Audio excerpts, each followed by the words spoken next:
born, their kid's name was Anna.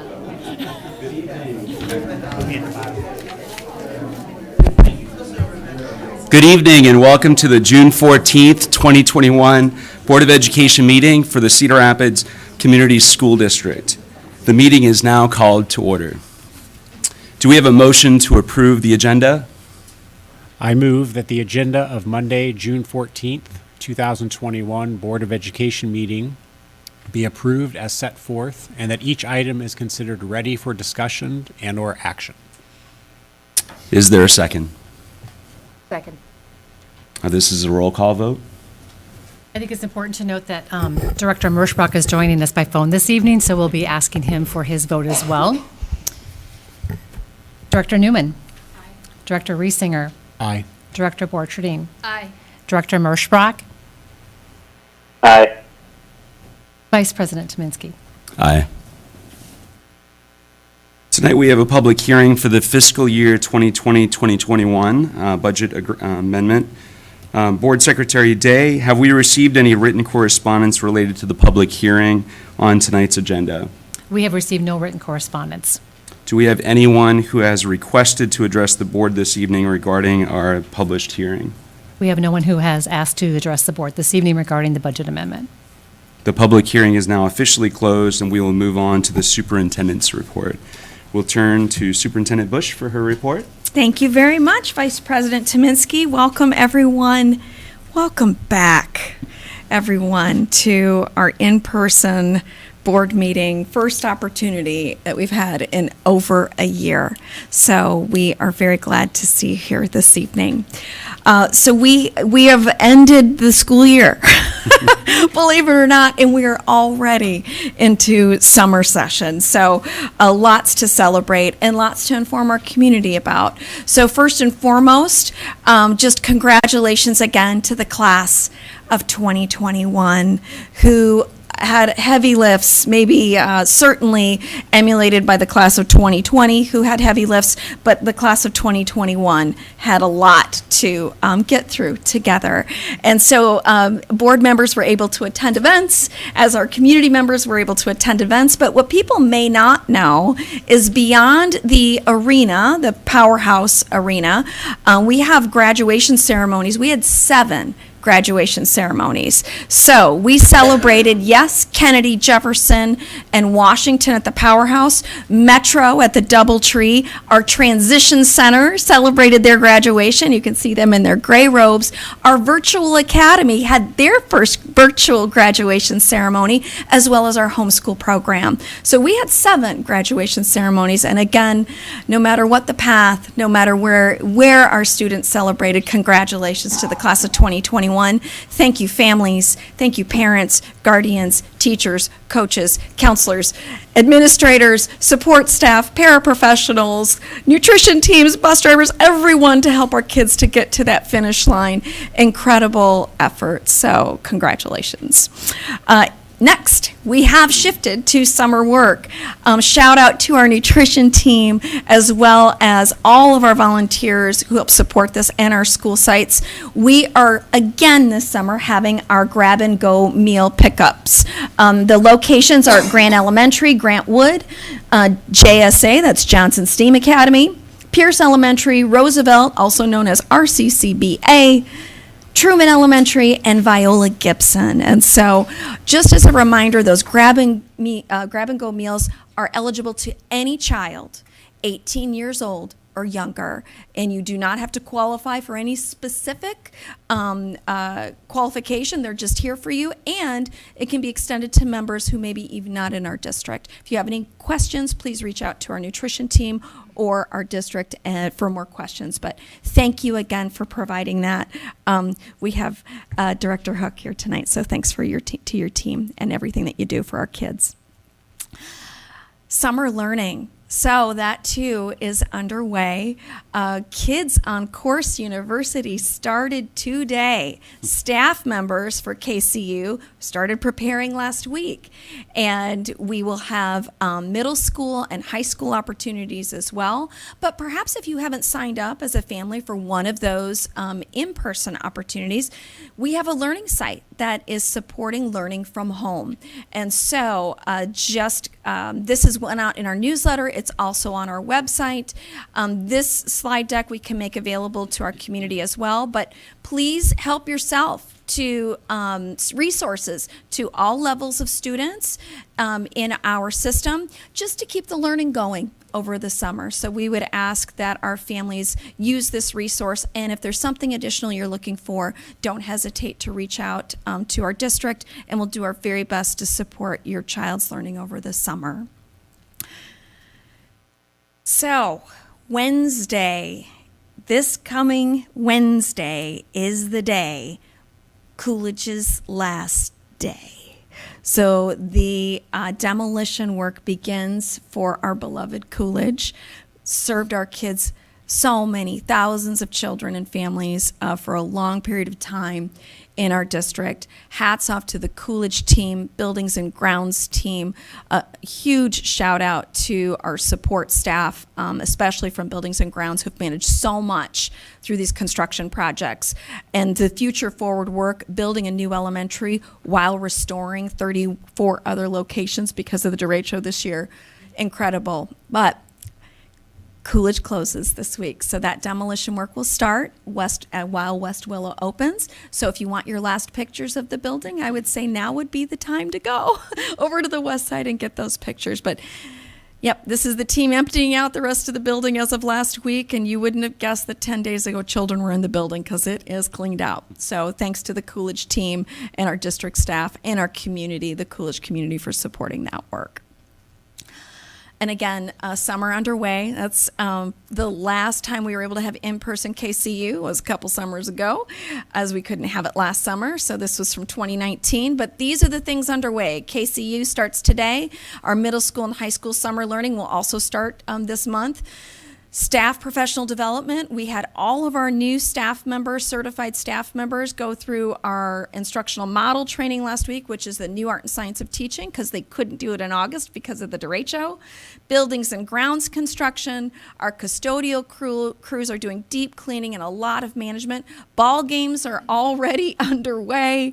Hiring and supporting staffing throughout the district. Implementing our new enterprise system, which is a heavy lift from our accounting and business management team, our HR team, and our payroll team, as well as our purchasing and managing team. And then the America Relief Act, also known as SR3, will be getting some planning and feedback from our community throughout the summer. So the gears have already shifted, and we were not in idle for long, maybe a weekend, and then back into high gear. So thanks just to our community for all their support. And summer is certainly an opportunity for reflection and rejuvenation. I hope everybody gets out there and has some time to reflect and rejuvenate. I wish that for our staff and all of our families. And tonight is a representation of that. Our own board president can't be here tonight, nor can Director Garlock. I think they've issued maybe some questions, and that we'll be able to serve for those questions on their behalf. But that's true for all staff members. We just want to support their efforts. So thanks, everybody, and off to summer. Awesome. Thank you so much for the report. Always exciting things going on in the district. Are there any board reports? Vice President Tominski, I have a board report. I'm not on. Oh, I am. Okay. Sorry. The National School Board Association held a day of advocacy where we were able to meet with some of the federal delegation.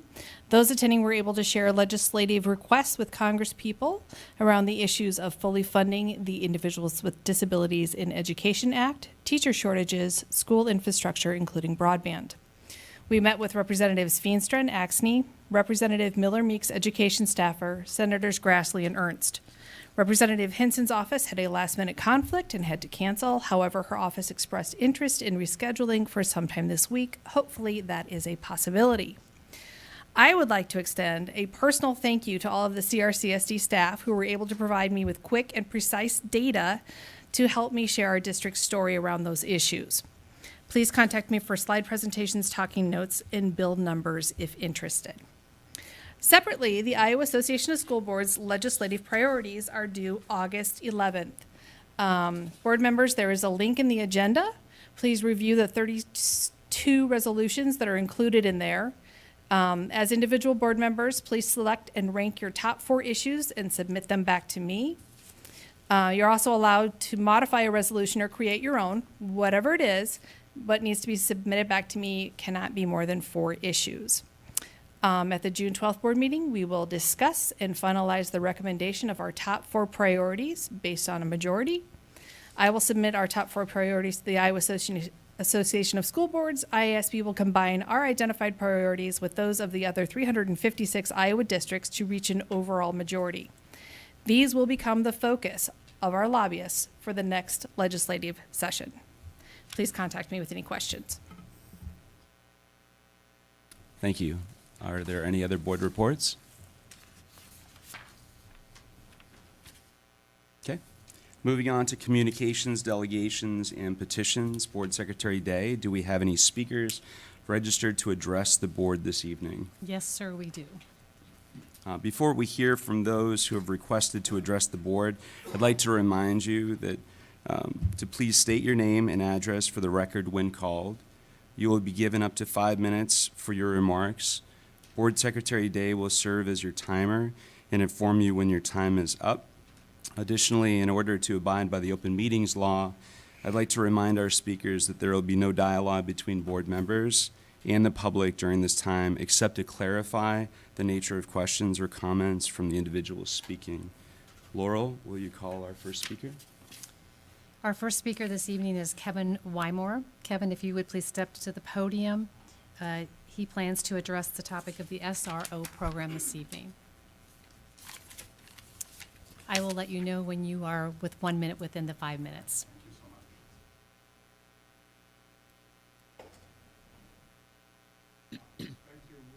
Members of the school board, staff, and members of the public.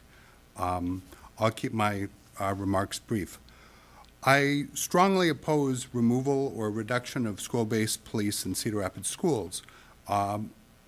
Obviously, we want no mass shootings, and certainly not here. Secondly, even in their disciplinary mode, the police officers can help turn young lives around. And even the Black Student Union survey indicates police are indeed needed in the schools. 72% of the students, in other words, 411 students, said that indeed the school-based cops are needed in the schools, and only 28% said they were not. And secondly, in their survey, it said, have you witnessed a difference in how SROs discipline students of color versus white students? They said 23% said yes, no, 77%. So both of those findings in the students' survey were indeed supportive of the school-based police. Finally, I would like to take issue with the suggestion that the school district move urgently on this issue. I think you ought to take it slow. I think there ought to be lots and lots of public input, because these data indicate indeed that there is, I think, ample support for school-based police in the Cedar Rapids schools. And on a personal note, I really do want to congratulate the young students who had a hand in bringing this to the school district. I heard part of their presentation, and a long time ago, I was a editorial writer for the Kennedy Torch at Kennedy High School, and I would have been thrilled. I would have been thrilled had my paltry editorials way back when had been taken seriously by policymakers in the community. You know, I don't think that happened. So again, you ought to be thrilled, absolutely thrilled. So I hope you're proud. Thank you very much. Thank you, Mr. Wymore. Our next speaker this evening is Christy Hernandez. Christy is here to talk about para duties and wages. Christy, if you would step to the podium, please. Again, I will indicate when there is 1 minute left on your 5 minutes. All right. Members of the board, staff, public, thank you for hearing me tonight. My name is Christy Hernandez. I am currently a paraprofessional, and I have been a para for almost 7 years. But I have worked in the CRCSD since August of 2019, and I am here today to tell you my story. So like I said before, I've been working as a para for 7 years. I started in Sioux City, Iowa at North Middle School. I did subbing in the spring of 2014 and fall of 2014. I was hired in the winter of 2015 after the student that I had mostly subbed for needed a new para. When I began, I was shocked at the amount of money that they offered. As I grew up, I wanted to become a teacher.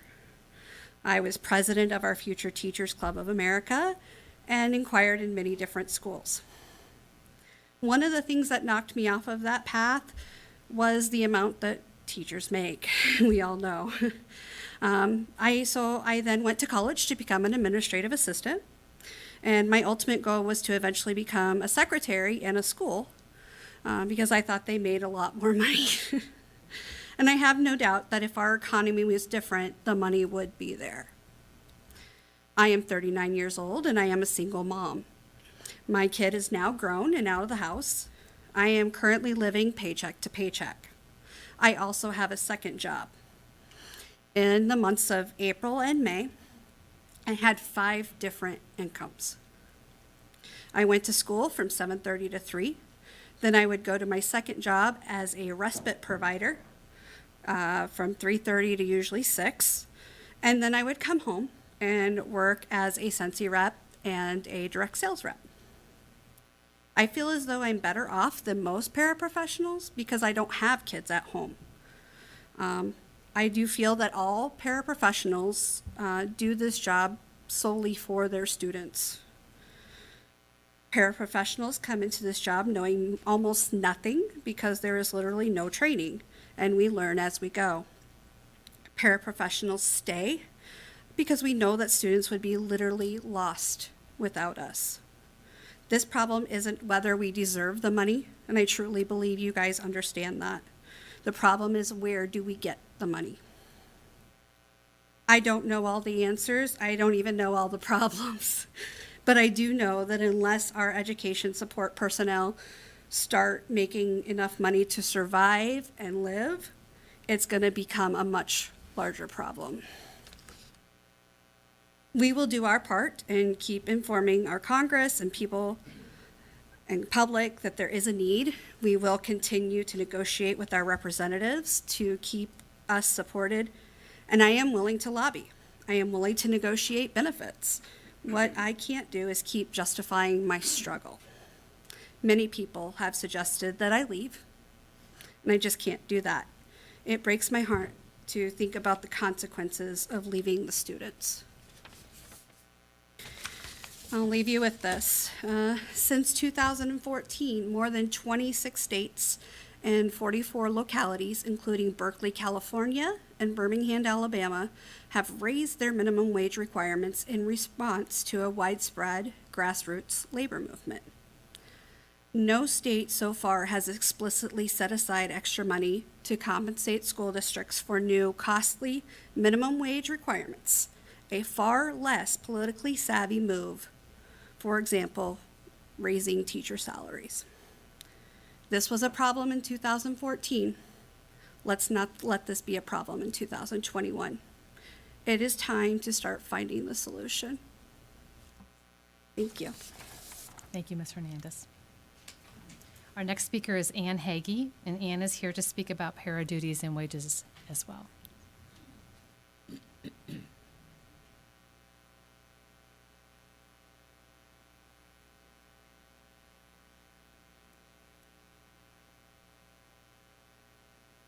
Hi. Good morning. Good evening, everybody. I've been I'm Ann Hagee, 3161 74th Street, Atkins. I've been an employee of the district for 20 years, having started out working as a lunch lady. All 4 of my daughters are graduates of CRCSD and received excellent educations. I became a para 12 years ago, and my current assignment is in the mild to moderate program at McKinley STEAM Academy as a one-on-one. Most people don't really know what I do in that role, so I thought I might try and explain to you some of my day-to-day duties as a one-on-one para in the mild to moderate program. I'm an extra set of eyes in the classroom. My student requires tube feeding. She also requires toileting assistance, and I must convey the day's lessons in all subjects to my student in a manner that is appropriate for her learning style. Sometimes that includes me signing to her when she's not being able to be verbal, or is not able to be verbal. I work to meet my students' every need, including her emotional needs. This could mean a hug, wiping her tears, or holding her hand to comfort her. The teacher in the classroom totally relies on my competence to translate the day's lessons to my student. As a well-developed collaborative approach between teacher and para, it is critical for the success of our classroom. I am one of over 100 para educators serving in the one-on-one assistance role in our district. We develop relationships with our students that can last a lifetime. I follow my student as they progress through their K-12 educational career, so long as they require a one-on-one. Too frequently, my fellow para-educators determine they are unable to meet their financial needs in this role, and they leave for a better paying job. All that experience and understanding of the student is suddenly lost. This hurts the student, who must now develop a new focus, more on training both the new para and monitoring the relationship the new para has with the student. It hurts the district as a result of needing to provide additional training and could very easily impact the student's academic performance, which shows up in many ways, as you board members well know. Paras do some of the most important jobs with integrity, professionalism, and compassion. I also have a letter from my student's mom, who couldn't be here because she needs to be at home with her child. If that's okay if I read it to you? Okay. Hello, my name is Wendy Fry. I am the parent of Lainey Robertson, who has been a student in the Cedar Rapids district since 2015. Lainey was born with a rare chromosome arrangement, which has resulted in her to be globally delayed. 3 years ago, she had complications after a spinal surgery, which led to multiple medical issues on top of her developmental delays. Currently, Lainey attends McKinley, and this fall will be in 8th grade. Her teacher, Erin Hollingsworth, and her paraeducator, Ann Hagee, are wonderful, and I could not be happier with Lainey's progress academically. The reason for this letter is to shed a light on how important paraeducators are in the schools, and certainly not to dismiss how important the teachers are. A paraeducator is way more than a teacher helper. They not only follow through with the tailored education plan provided by the teacher, but they are the ones that display patience and understanding while doing just that. They also carry out recommendations from PT, ST, and OT therapists, which, trust me, is a job in itself, as I'm a physical therapist assistant. They are the liaison between my child and all other typical students, which is great for everyone. It allows my child to get to know other students, and other students to realize that my child may be different, but she is still super cool. A para provides safety with balance when walking and ensures that my child is not picked on. A para provides education to other students on why they should be kind. It is the para who takes my child to the restroom, deals with her incontinence, and it is the para who cuts up her food and/or does the tube feeding during lunch. It's the para that counts the calories every day and reports it to me so I know if I need to supplement her with a tube feeding overnight. It's the para who thickens her liquid so she doesn't aspirate on her milk. Excuse me, Ms. Hagee, your time is up. Okay, and she said, they're really cool, and thank you. Thank you. Our next speaker this evening is Carlene Parker, and she is here to speak about employment. And I will give you your 1 minute. Very good. Thank you. Thank you, everyone, and especially my good friends Lou and Kathy, both retired from the district. On May 15th, 2020, while performing routine maintenance duties at my apartment complex, I was assaulted and my life was threatened. I filed assault charges, and the assailant pled to a lesser charge. It was a traumatic event which resulted in fear, anxiety, and a skin disability. My GP sent me to allergists, dermatologists, and other health professionals. Recommended medications didn't work. This April, I wandered into the apothecary on the southwest side of Cedar Rapids, and the owner, who was a nurse, recommended CBD. According to the apothecary owners and the manufacturer's certificate of analysis, their CBD contains no THC. The CBD was also approved by my doctor. Yet the lab test said that I was dirty for marijuana. The same sample was tested 2 times with the same result, as you would expect. Therein the problem. Potential explanations: faulty test and/or mislabeled or misrepresented product. When you buy a steak, you trust the butcher, you trust the vendor, you trust the label saying the product is legally approved as is, so I assumed the same trust about the apothecary CBD. My subsequent research indicates that common lab tests may not accurately distinguish between CBD and THC. However, the product analysis cost is at least $3,000 a sample. That's the background. Here's what I know. I'm aware that the district now employs as a driver a younger white male who previously randomly drug tested dirty as a district driver. 1, that driver was offered an attendant position which he refused subsequent to his dirty UA. I was not offered that option. 2, my test failure was most likely the result of a deception in the product label. My CBD was legally purchased as a certified non-THC product and was used to resolve a disabling medical condition with doctor support. An additional difference, I was not using my product recreationally.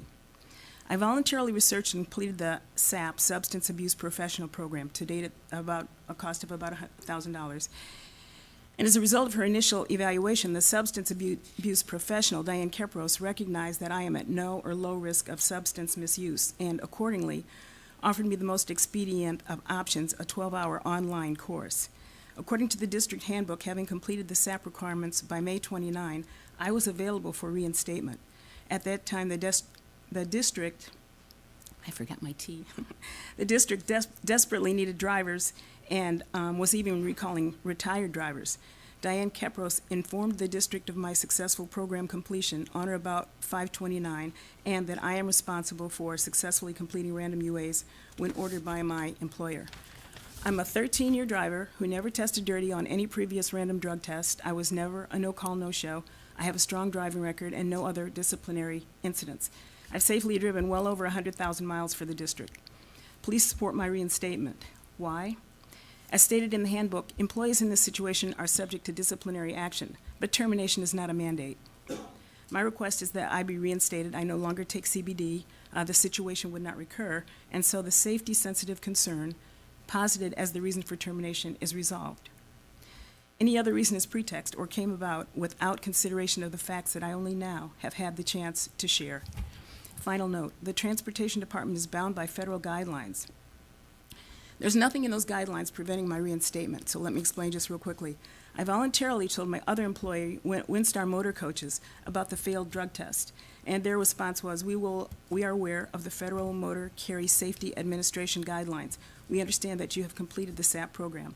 Successfully complete any and all random employer-ordered UAs and continue to drive for us. My request reinstatement maintains seniority and the recent bonus awarded. Upon reinstatement, I am willing to be drug tested at any time. The district retains a vetted employee. My trauma melts, and we have a just resolution. Thank you. Thank you. Thank you, Ms. Parker. Our next speaker this evening is Jenny Schultz. Jenny is here to speak about SROs.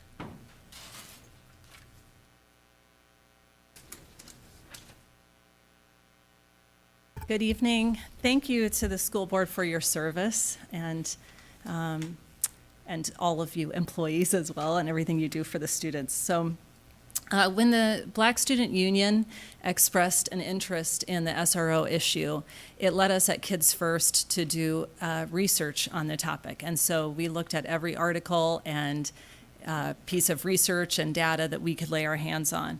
And we were really struck because what we found is that there's no evidence that school police officer presence is associated with school safety. And there's no conclusive evidence that police presence reduces school shootings. And I'm sure that you've seen from the packets that you have that the arrest rates are quite high, and especially the racial disparities in arrest rates, that our Black students are being arrested at more than 6 times the rate of white students. And that's really concerning because the national data and research also shows that Black and white students misbehave at the same rate. So Black students, Black youth, and white students commit acts of misbehavior at the same rate. And it's not just that SROs increase arrest rates for Black students, it's for all students. When you look at the national data as well, Iowa ranks 6th. Worst of all states for the overall student arrest rate. We have the 2nd worst arrest rate for Black students and the 2nd worst arrest rate for white students. And why this is important is that conflict is not a crime. But when you have a police officer in a school, it's more likely to make it a crime. And having, for example, if you're disruptive in class, then you can be charged with disorderly conduct. Or maybe you're resisting leaving the classroom at the teacher's direction or the SRO's direction, and now you can be charged with interference with official acts. You take your friend's phone as a joke, you can be charged with theft. You get in a fight over a girl, and you shove another student, you can be charged with assault. There are real ramifications of being arrested as a juvenile. There was a study of 1,000 adolescents, and only 26% who were arrested graduated from high school. That's a problem in a district where our mantra is every learner future ready. So I would encourage you as the board to consider what it is that students need. And if it's help resolving conflicts so that they don't grow and turn violent, then consider adding restorative justice facilitators. If it's help managing emotions, then consider adding more therapists or counselors or school nurses. If it's a positive role model, it could be school social workers. The cost next year for each SRO is $138,000 for a full-time employee. And you could have 2 or 3 full-time employees in these other kinds of positions for that same cost and be of better service to our students. Thank you. Thank you, Ms. Schultz. Our next speaker this evening is Lawrence Winklowski, and Lawrence's topic is to speak about resource officers.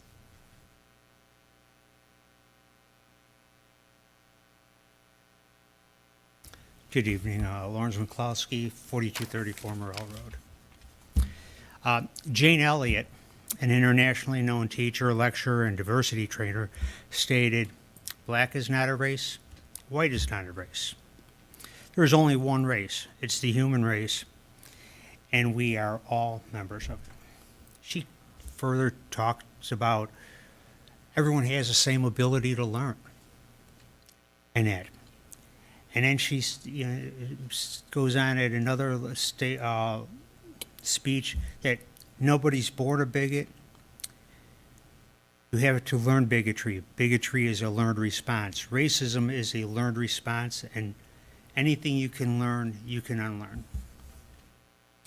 You know, when you take a 23andMe DNA test, they don't say what race you are. You just find out where your ancestry comes from, and that, what percentage of it came from Eastern Europe, Ireland. I think I even have some Neanderthal in me. But There was that Veronica Flowers, the communications director of the ACLU, stated that tracking school resource officer data can demonstrate that despite good intentions, school resource officers can cause incredible harm to some students, especially students of color. I want to know, what harm has parents caused on students, independent of their color? And that we put all this thing that police are to blame in that, but at some point we have to take responsibility for our own children and that.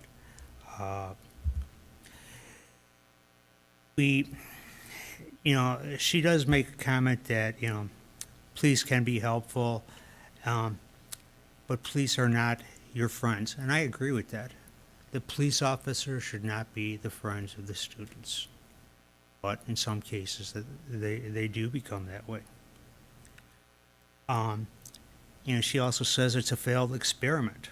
Well, school officers is an evolving experiment, and changes are needed to take place, not eliminated.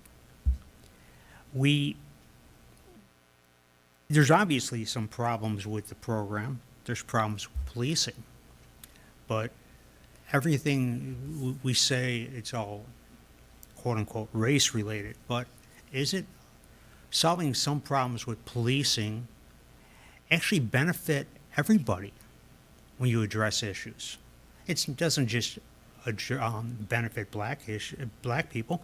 There are, I'll be honest, I'm not saying that there aren't issues that need to be addressed more specifically based on a person's ethnicity and that.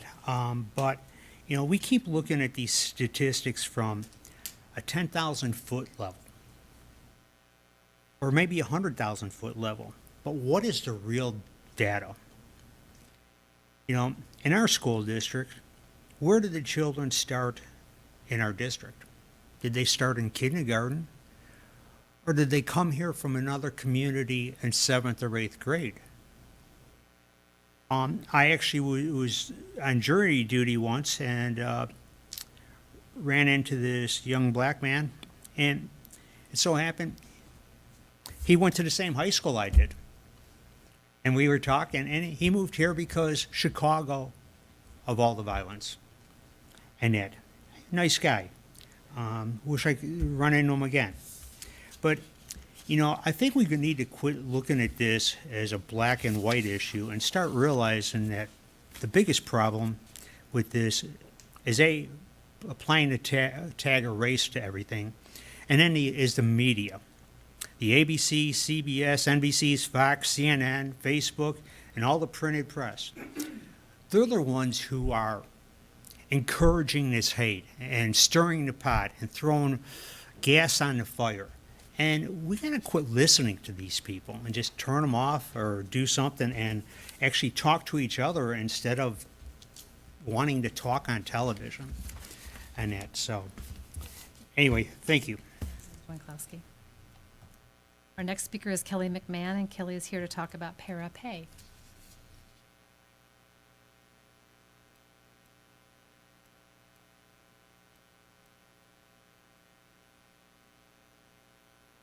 Good evening. My name is Kelly McMahon. I reside at 5508 Dostal Drive, Southwest Cedar Rapids, Iowa, 52404. And I am a proud kindergarten teacher in this district, and this was my 10th year with Cedar Rapids. And I'm here to talk about Parapay. As we've heard from an earlier speaker, many of our paras are our parents. And we know the impact that a wage that the parents earn have on our students' learning and opportunities. We know that making $12 an hour as a starting para, working 4 hours a day in a kindergarten classroom for 5 days a week is $240 weekly. How in the world are you going to raise a child on a salary like that? How are you going to provide your child with the outstanding, amazing opportunities? Because let's be honest, far too many of our students, it's not an achievement gap, it's an opportunity gap. We know that brain development, 0 through 5, are the most critical years in an individual's life when it comes to brain development. What type of opportunities are we able to provide students, or their parents, I should say, provide their children when we're paying $12 an hour for employees? 4 hours a day for kindergarten parents. 4 hours. They don't even qualify for health care. This is a problem. Mary Spring is a paraprofessional in my classroom, and I can tell you, I cannot do my job without her. I cannot. Not only is she like a grandmother to my wonderful kindergarten students every year, but she is a lifesaver when it comes to me trying to complete all of the district required assessments that I must do with my kindergartners. And that's a whole other conversation for another day. Trust me, I'll be back for that one. But she comes in every single day, takes care of every single child need. So that way I can focus on what my job is to make sure that we're providing high quality instruction, which she delivers too under my guidance. She is a lifesaver. She forms relationships not with the children, but she forms relationships with the parents because she's out there at arrival to greet the kids as they're getting out of the car, as I'm in the classroom with the kids, greeting them every morning. I cannot do my job with her. It is extremely difficult to attract and retain paraprofessionals in this district because of the pay. And again, these are parents. We want our students to have the most amazing opportunities outside of our buildings, but they can't have that when their parents are making so little as employees within our district.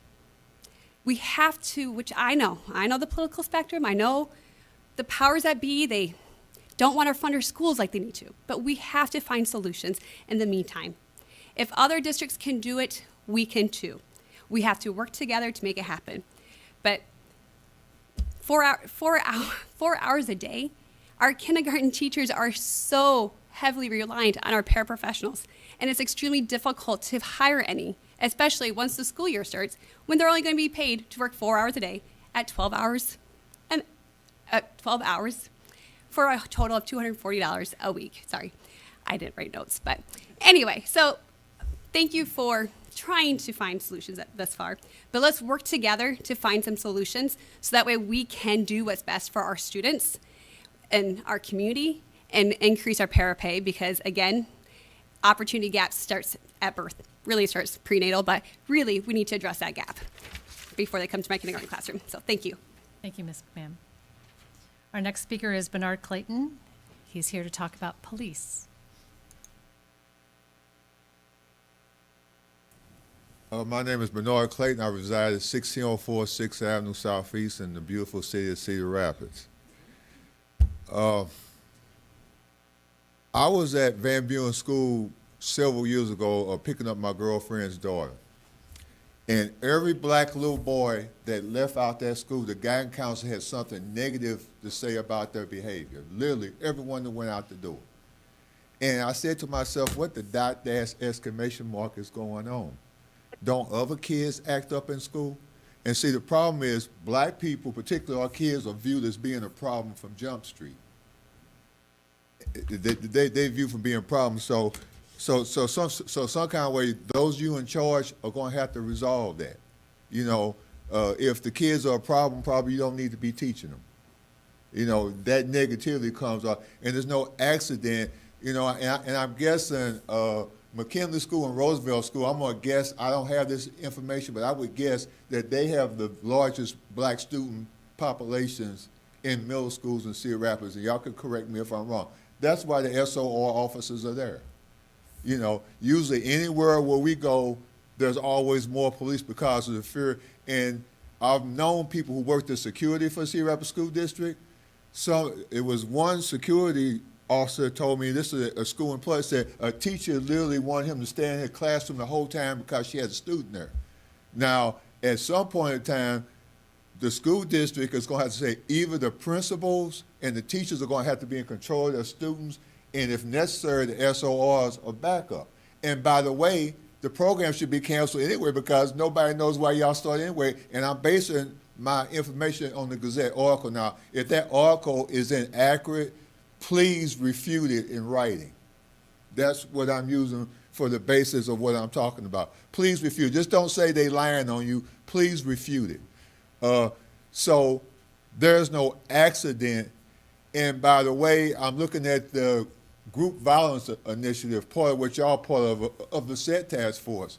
And one of the things the SR officers were serving that program, and since they call our young people customers who engage in criminal activities, I'm gonna call the SR officers recruiters. Their job is to survey to see who potentially can get in trouble. That's their job. It's for running to run intelligence. So again, I want to repeat myself. It needs to be clearly defined what they should do if they're going to be in the school in the first place, because in the state of Iowa, the presence of a police officer does not guarantee your safety. And there was a case out of Cedar Rapids, don't have time to go with it, where two people were assaulted, were jumped on in the presence of two police officers. They sued, and it went to the Iowa Appeals Court, and the Iowa Appeals Court said the presence of a police officer does not guarantee constitutes your safety. And in Marvin Stillman High School in Florida, where that young man went and shot, there was a sheriff's deputy there. That did not stop that shooting. So we got to some kind of way get rid of our fear of black people as being the boogeyman. And that's the problem. And again, this school district, particularly the board members and the senior people in school, and you can't do it because you're embarrassed. You have to make a commitment to say, we are going to reject white supremacy, racism, in all of its manifestations. That's what this school did. And you have to do it, and you got to do it voluntarily, not because you're ashamed or being embarrassed, but you have to do it voluntarily. That's what we're talking about. And it's interesting. Law enforcement and education have merged together. Two institutions historically in this country, the underpinnings are in racism, to maintain and limit the abilities of African Americans and other non-white people in this country. So there's no accident. And again, we will have to quit utilizing our police officers as janitors with billy clubs, because historically black people are viewed as the garbage of the community, and police officers' job are to clean us up and keep us in our place. That can't continue to happen. And thank you for y'all's time. Thank you, Mr. Clayton. Our next speaker is Anthony Arrington, and he is here to speak about 7-month study update.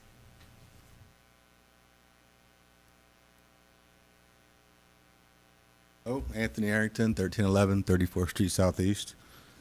That's what I was going to speak about until I started listening tonight. So I changed my mind. Is that okay? Sure. Okay. It's easy to say that we can stop talking about race. That's pretty easy to say when you're not the subject of those challenges, when you're not the subject of those persecutions and those oppressions and those disadvantages. It's really easy to say that.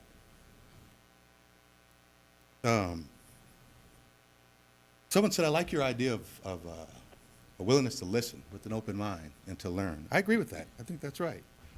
But I think people with power and with platforms and with privileges, if you're willing to do that, and you're willing to listen with an open mind and come to the table and learn about some of the history of the challenges and oppressions, then you would think differently about that comment that you made, because it is difficult being black. And it's okay to say that. And that's not your fault, or your fault, or your fault, or your fault. That's nobody's fault in this room. It's systematic, it's systemic.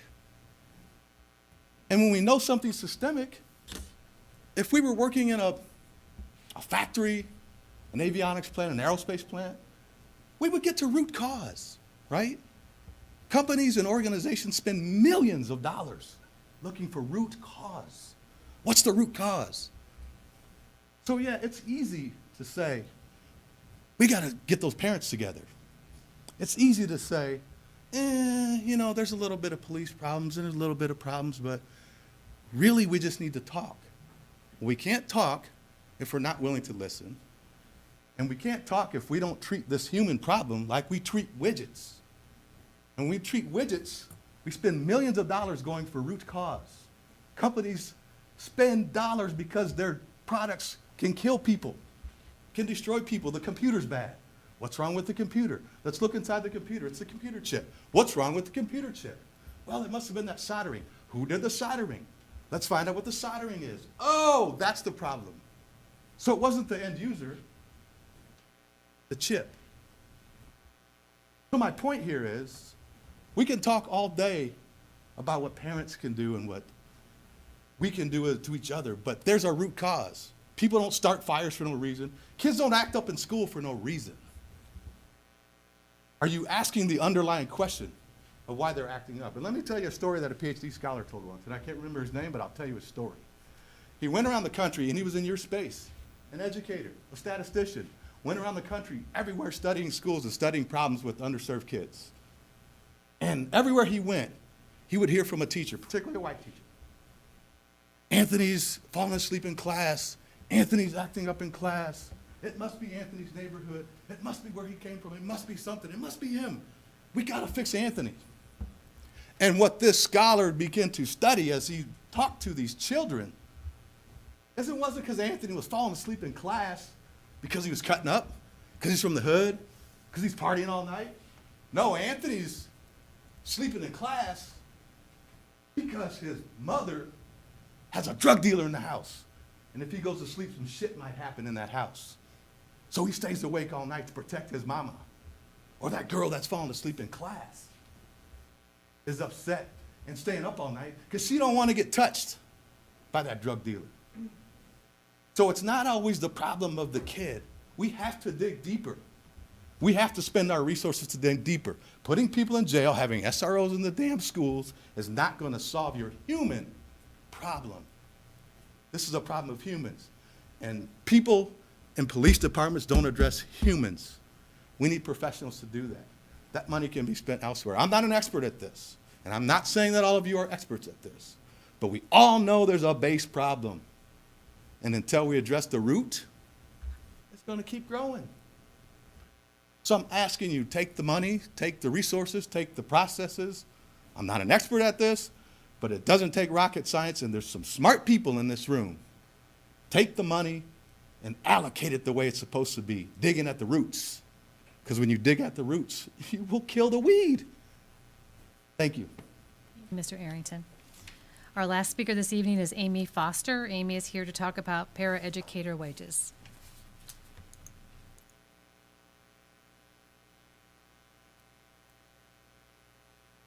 Thank you so much for the opportunity to speak. I'm Amy Foster, and I reside at 2021 Park Avenue Southeast in Cedar Rapids. I am a reading specialist at Nixon Elementary, and I have the privilege of interacting with a lot of our paraeducators, and a couple of them have asked me if I would be an advocate for them. So that is what I'm here for tonight. Just to be clear, I want to start by saying what a paraeducator is not. A paraeducator is not someone who just makes photocopies, laminates some projects, keeps the classroom neat and tidy, and so forth. Paraeducators are men and women who are vital to the hour-by-hour and minute-by-minute safety and success of our learners every single day of our school year. Our paraeducators, under the supervision of certified teachers, provide instruction in small groups or one-on-one. They support learners who need some extra help or accountability with classroom work. They supervise our learners at arrival, breakfast, lunch, recess, dismissal. And their assistance with behavior management cannot be emphasized enough. These heroic men and women come to work each day knowing there is potential to be punched, bitten, kicked, or spit upon. And sometimes a few expletives are sprinkled in as well. The job of a paraeducator is definitely not for the faint of heart. And what is our monetary compensation for this indispensable role? 25% less than the starting wage for an unskilled job at Menards. I believe we can and should do better. Paraeducators are vital to every learner future ready. Thank you for your time and attention to this imperative matter, and thank you for letting me share my heart. Thank you. That's all the speakers. It is.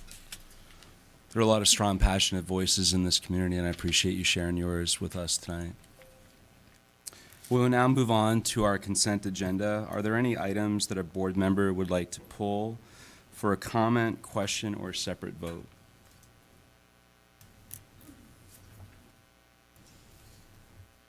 Seeing none, do we have a motion to approve the consent agenda? So moved. Is there a second? Second. Is there any further discussion? This is a roll call vote. Merschbrock, Aye. Director Newman, Director Reesinger, Aye. Director Borcherding, Vice President Tominski. Aye. Next, the board is asked to approve the fiscal year 2020-2021 budget amendment. Are there any questions for Dave? All those in favor signify by saying aye. Aye. Those opposed, same sign. Thank you. Tonight, we are pleased to welcome representatives of the board-appointed Audit Committee and learn about their work over the past 12 months. I'll turn the meeting over to Dave, who will introduce our guests.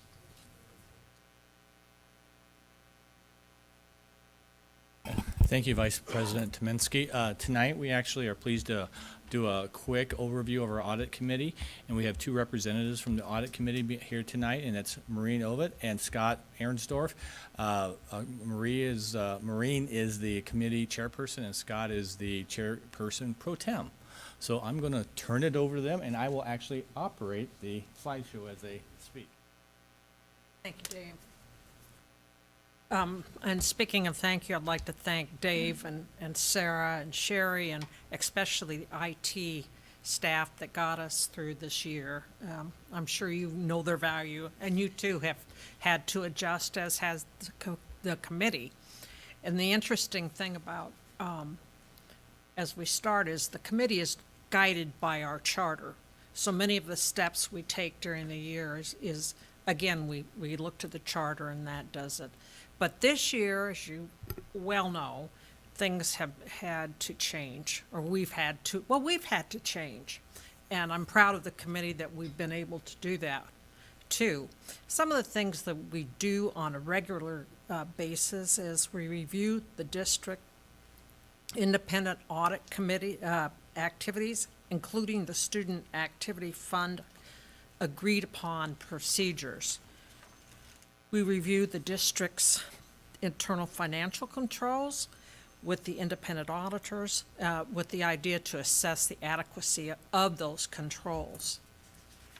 We annually have an orientation session in October to assist new members and reacquaint veteran members with an understanding of school finance and budgeting. And I've been on the committee for 6 years, and every year it's a learning experience for me. It's probably one of the most valuable things we do all year, aside from the audit. But as far as learning about the finance and the budget and education, which is so different than many of our members.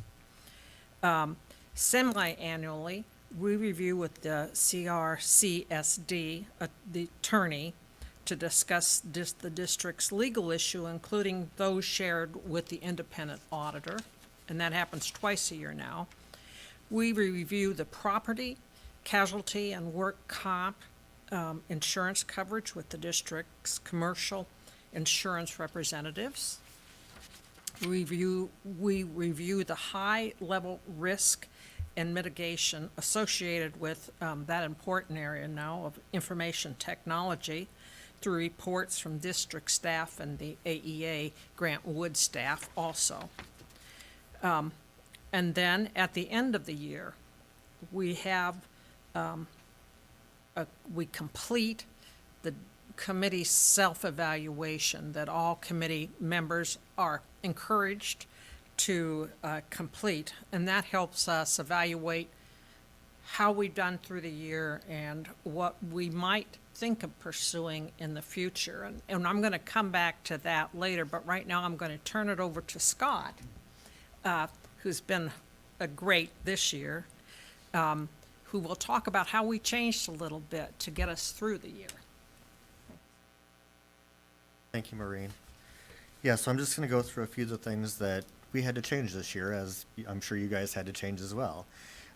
One of the things we looked into a little bit deeper this year was the IT risk assessment and the procedures and the testing that were performed around the IT risk assessment.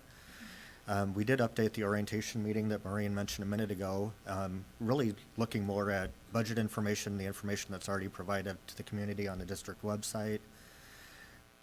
As you guys probably did too, all our meetings were done virtually, and we did have to cancel one meeting because of a COVID concern, but we moved all those agenda items onto the next meeting and got all those things taken care of. One thing that changed pretty significantly this year was the agreed upon procedures audit, and that, or it's not an audit, it's a review of procedures. And the reason that we did that was, A, due to some COVID concerns, but in the spring, we actually adjusted our procedures because a lot of that information is now being recorded in the district financial software. So there's a reduction of risk, so we took that into account. And due to the virtual meetings, at the end of the meeting, generally, we would have a moment at the end where we could discuss things with the auditors, whether we had any concerns from the committee standpoint. Obviously, we couldn't do that this year, so we developed a procedure that people could reach out to Maureen if they had any concerns.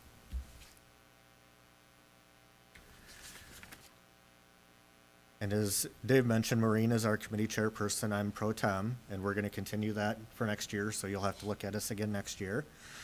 We did have a couple people roll off the committee, Gordon Epping and Drew Yoder. Gordon was with us for 4 years, and Drew was on for 3 years. And we also have a little bit of change in our external audit staff. The good thing is Chris Corporish, which I'm sure I'm saying his name incorrectly, is staying on as senior manager. So we've got some continuity going into the next year. Recommendations that the committee came up with for this year is the renewal of our belief that the district should consider hiring a full-time auditor as an employee of the district or as a contract employee. This is a volunteer committee, and I mean, personally, I'm really fascinated by it, but it's with the organization, with the size of this budget, it would certainly make me feel better if we had it. The other recommendation we have is, and I'll take you back to our self-evaluation at the end of the year. We would like to suggest to the board that we consider adjusting or expanding the role of the audit committee to look at other areas of risk. And risk is a common word we find in our charter. And that's broad language. But for an example, to look at facility risk. Now, considering some of the comments tonight, I do want to caution you that right now, the committee itself has not had time to discuss it. It just came out as a result of our self-evaluation. I'm excited to hear about it, and we will not discuss that till September. And as Scott and I just discussed earlier, we're not even sure where the committee will come down on it, but it's something we thought we may want to discuss. But otherwise, I'd like to thank Dave and his staff for all the accommodation and patience they've shown with us this year. And are there any questions? This time, I'll turn it over to other fellow board members if you have any questions.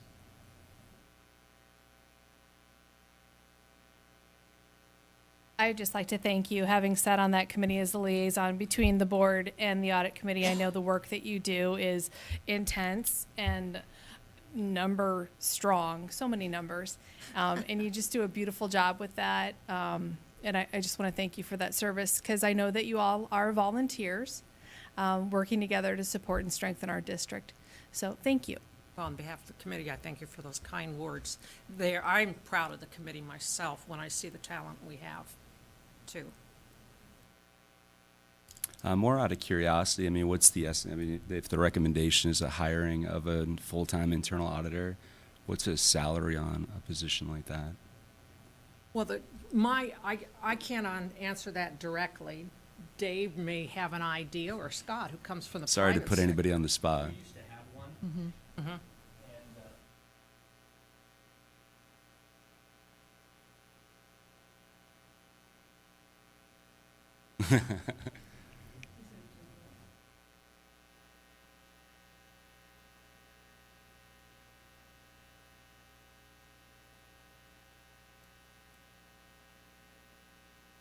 Dave, go to the podium. No. There it is.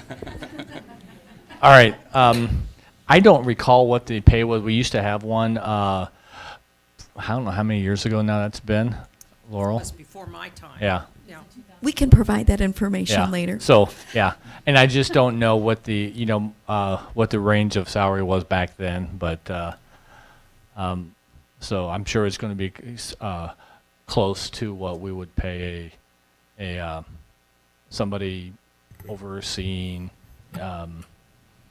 our,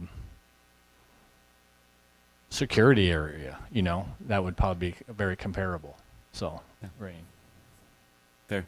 So just to build on that with the request for an auditor, I mean, I understand the need, but I also want to share that having sat on the committee, again, I'm aware of all the internal safety protocols, processes that we have established as a district.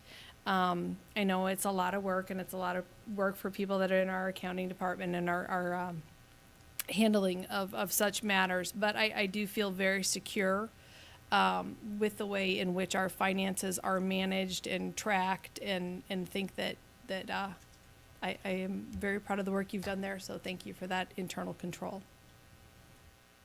Well, if I may also speak to that, certainly whenever Sherry comes and presents the different controls that they have, it is impressive.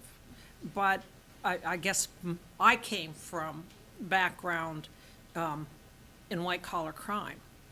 And you can have a lot of procedures, but that doesn't necessarily protect you from people who find the weaknesses in the system.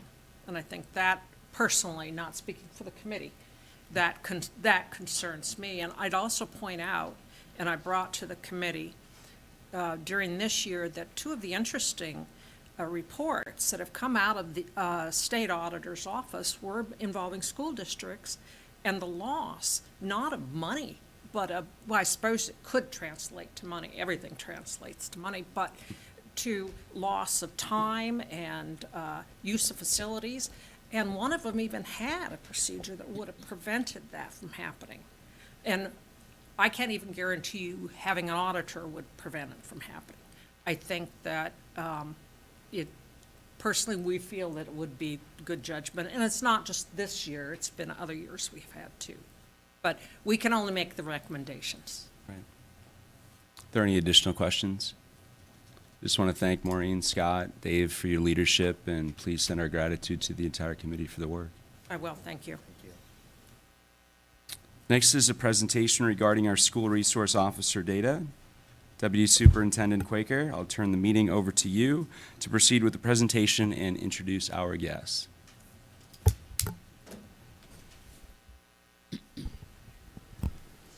I want to start by thanking the Board of Directors, staff, families, community members, and of course students for being here and allowing us to cover this data with you tonight. I want to especially thank the CRPD, our police department. They've been working collaboratively with us closely for the past few months in constant conversations through email, phone calls, in-person meetings, and have just done a great job working with us. I also want to thank our Black student unions. They have done a ton of work on this aspect, and really they have raised this issue for us to address and to make our system stronger, and are here collaboratively partnering with us tonight. So really appreciative of them as well.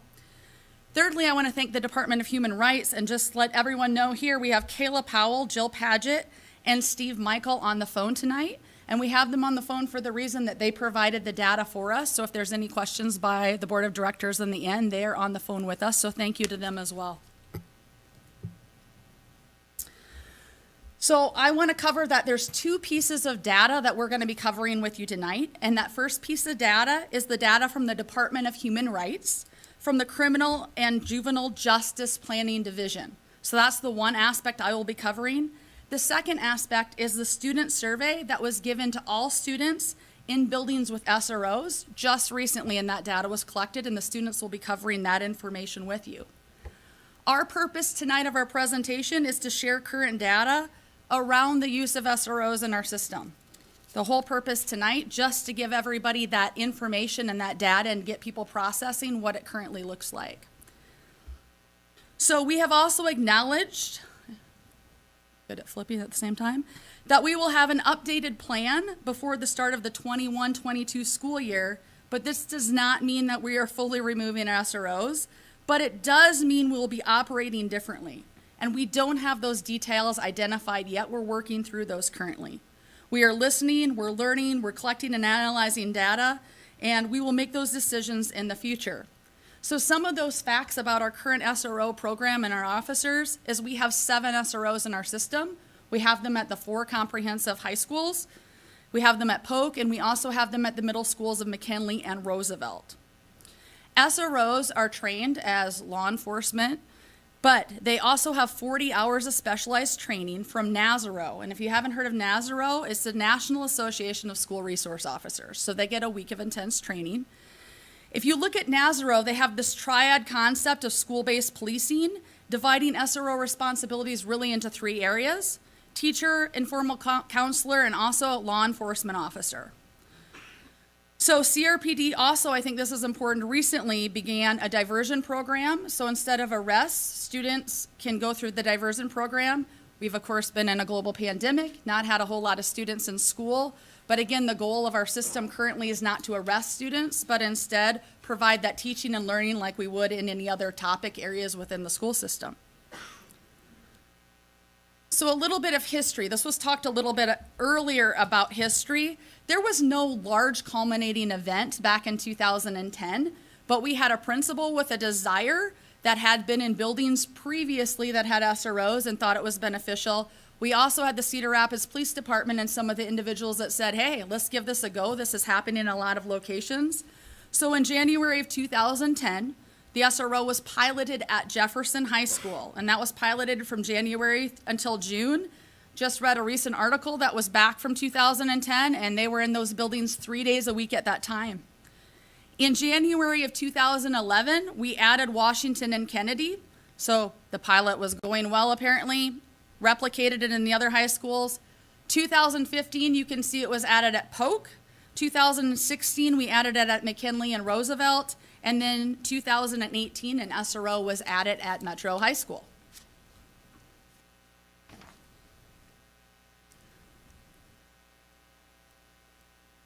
Oops. Sorry. Data provided by the Department of Human Rights. So this is, again, the Division of Criminal and Juvenile Justice Planning.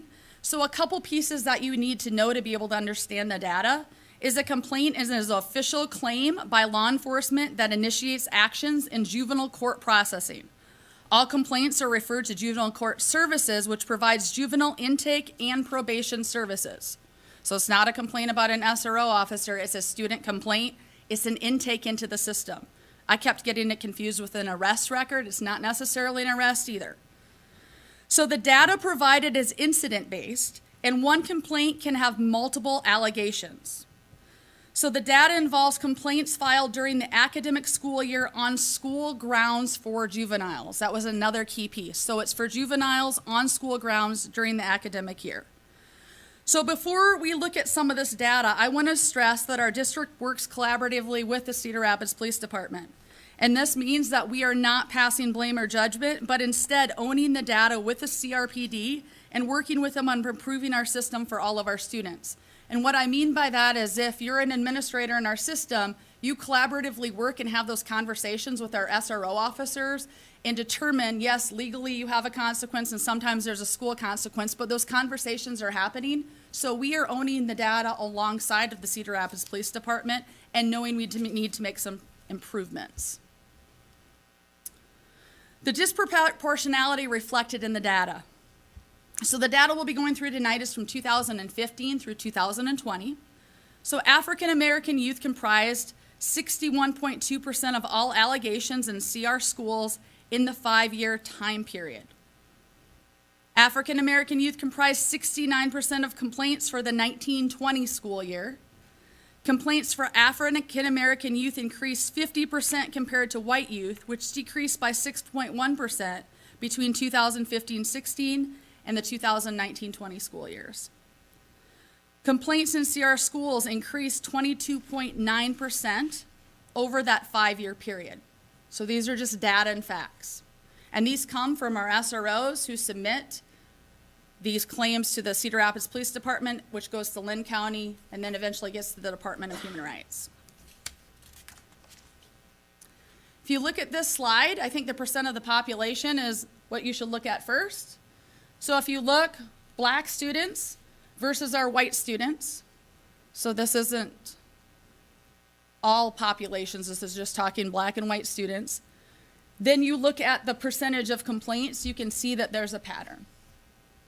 So we have a higher amount of complaints for our African American population, all 3 school years that are up on the screen.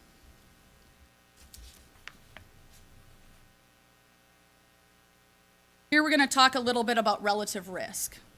So in 17-18, black students had 4.86 times the risk of having a complaint than white students. 18-19, 4.1% times the risk. And in 19-20, black students had 6.24 times the risk of having a complaint than white students within our system. This data is individual-based versus complaint-based. It's also important to consider, because I've seen some information out there, that research shows that black students commit crimes at similar rates to white students.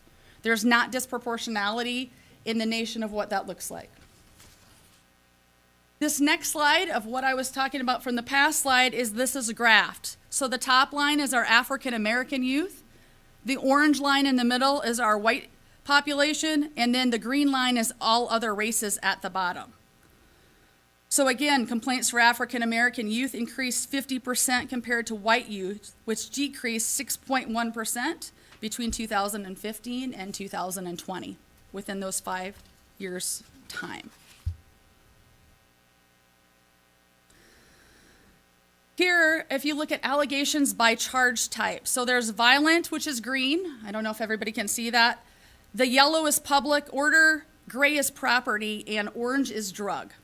So if you look here, public order allegations increased 83.6%, while drug allegations decreased 40.5%. I want to stress that, drug allegations decreased, that's important too, between 2015 and 2020 school years.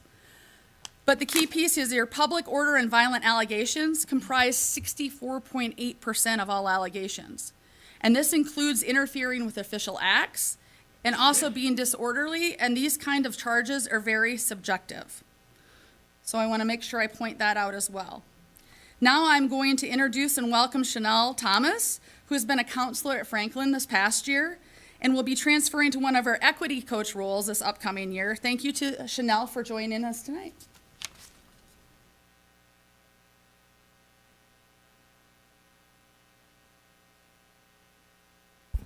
Thank you very much.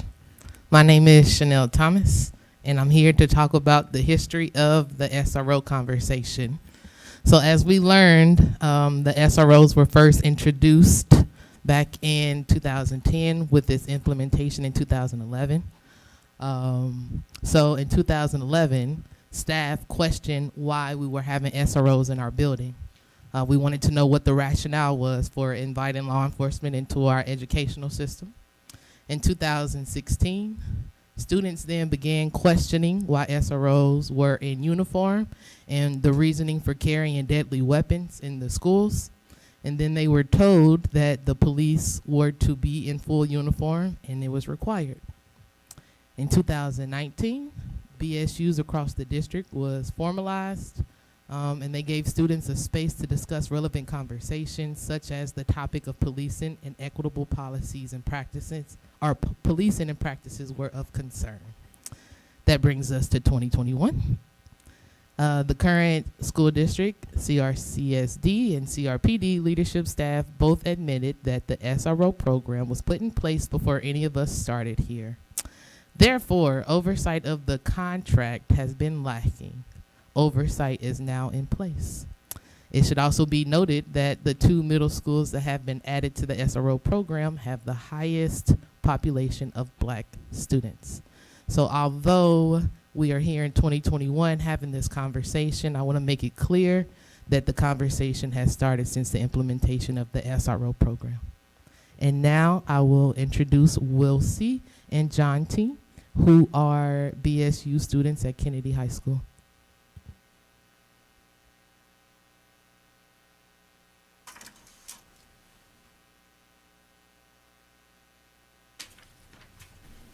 Hello, to introduce myself, I'm Jantin Zokera of Kennedy BSU, and I'm currently a rising junior.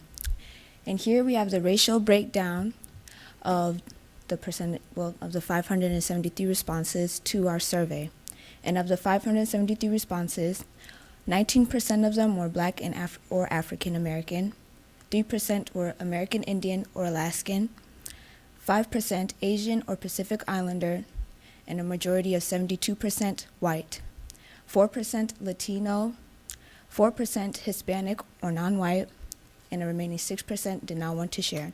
And please do note that 17% of the responses were from middle schools, so grades 6 to 8, and 83% of the responses were from high school students, grades 9 through 12. Students rated how safe and welcome they felt around their SROs in schools. On a scale of 1 through 5, 1 being very unsafe and very unwelcome, and 5 being very safe and very welcome.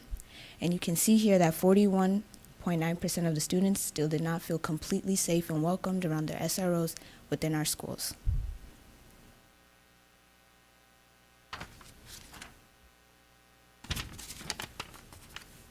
Okay.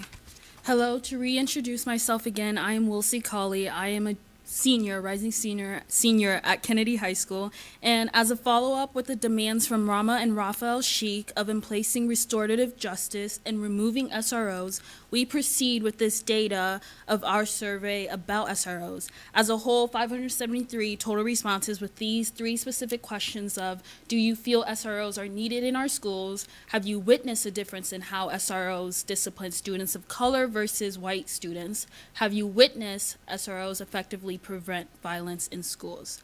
So as a school board, it is very shown and it's very important and it's a detrimental need to acknowledge and serve all students with an emphasis on all students with a well-rounded feeling of safety. This includes the small percentages that we have gathered of students who don't feel the need of SROs in schools, and then that leads to students who have the 23% who feel that there is a difference in disparities when it comes to the disciplines of students of color versus white students. And then the have you witnessed SROs effectively prevent violence in schools?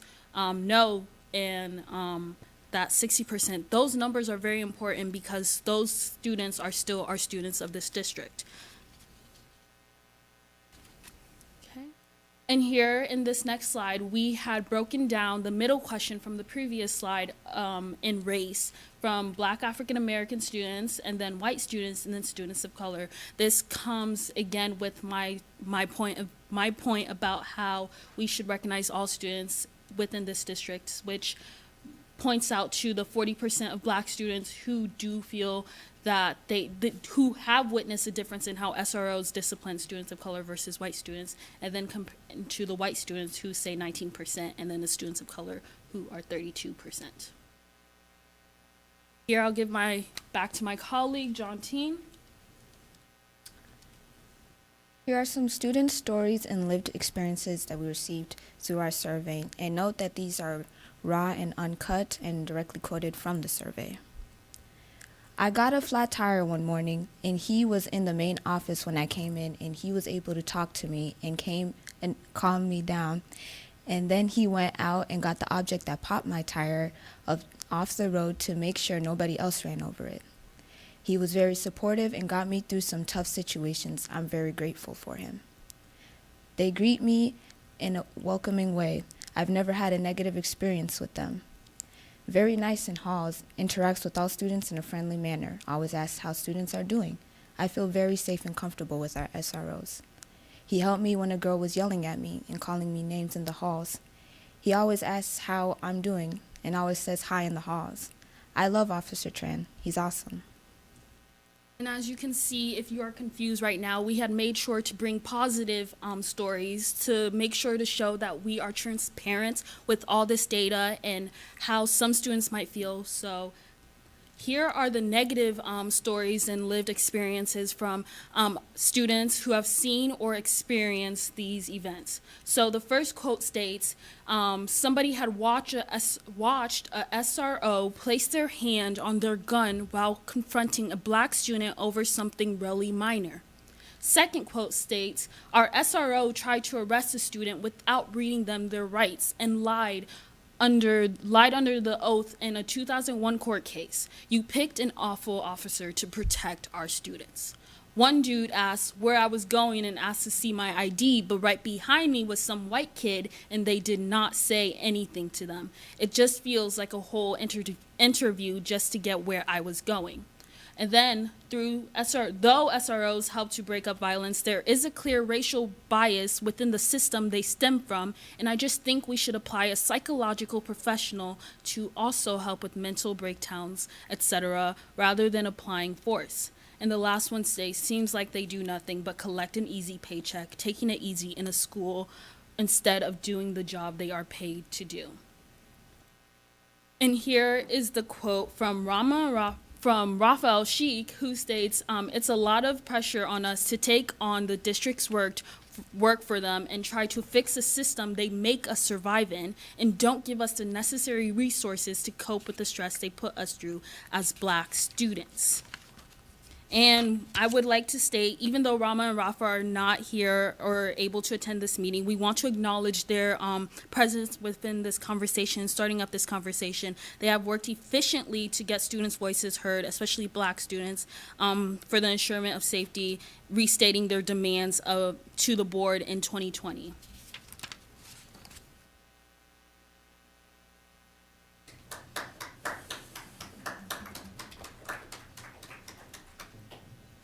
Thank you, Wilsie and John Teen.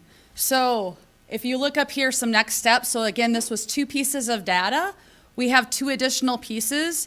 So those of you that have opinions on this and want to provide some feedback, we will be sending out a survey tomorrow.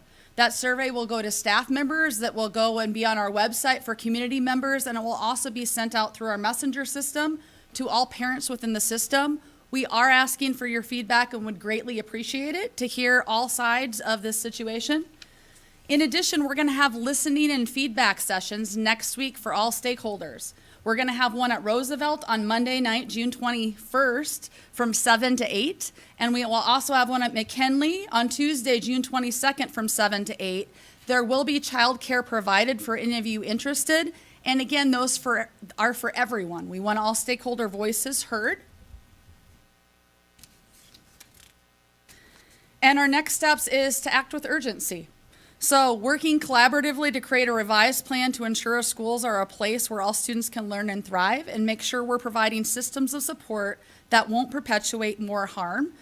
That's the whole goal. And again, we appreciate you listening to the 2 data pieces tonight. We'll again collect more in the future and really appreciate you being here. And thank you so much again to the students for presenting tonight. Amazing job. Thank you to the support, Chanel, and thank you to the CRPD and the Department of Human Rights as well. Thank you for your time. Questions? Thank you so much for the presentation. I would defer to my fellow board members if you have any questions. I do. I have quite a few questions, so I'm just going to ask 2 and then move along, and then Perfect. we can come back to me. Appreciate it. Sure. So from a board perspective, I'm trying to look at this, how it intersects with our strategic plan, which is our guiding document and should be the guidance for all of our work. So I'm assuming it's under our systems and resources is why this is kind of where it's falling and why it's created, and maybe that's where it is. To me, the problem is it doesn't seem clearly defined as to how it supports our strategic plan. And I'm also concerned about how it's influencing our system indicators of graduation and equity and student achievement. So I would just note that the SRO program was implemented prior to our current strategic plan. So the idea would be our school improvement process is called the High Reliability Schools Framework. and that uses 5 levels within the organization. So I would say we're focused on the very first level here, which is creating a safe, supportive, collaborative environment. So there are lots of things probably that have existed in our system historically over time that are still here, but are not necessarily a part of the current strategic plan. So this is a very concerted effort collaboratively with our students. Can I just say how proud I am of you and your work and your authenticity and your willingness to represent your peers in a public forum. So that's just your superintendent saying how proud I am of you. So Birdwalk, back on focus. That within, this is one of these opportunities where we say, okay, this very question, how does this align to our current work, creating a safe, supportive, collaborative environment? When we started the high reliabilities, or as we like to call it, the HRS framework, that's the first time that we systemically collected, aligned, leading and lagging indicator data surveying our entire student and parent population about what's working and what's not working. So this is an echo of that, digging down deeper, and this is the next layer, and using data, not just an assumption, but using real data to respond to that. So I would connect it to the safe, supportive, collaborative work, purpose being around culture, but yes, it's a system and resource in our at-risk funding, and the cost is shared between CRPD and our district. So good for us to always ask questions about, are we producing results for the system indicators for all of our kids with the pronouncement of equity and access. Thank you. I would like to see that further integrated and developed, just to understand from a board perspective as we're looking at data and as we're looking at different inputs to be able to make best decisions to support our students, our staff, and our school community. My second question, again, I have many. So my second question, is there a number of official complaints that have occurred on district property that have created official police records or have turned into a record that are now existing outside of the district? So I'm going to refer to our phone a friend. So Jill, Kayla, and Steve, from the data there, do you have that data, or could you answer that?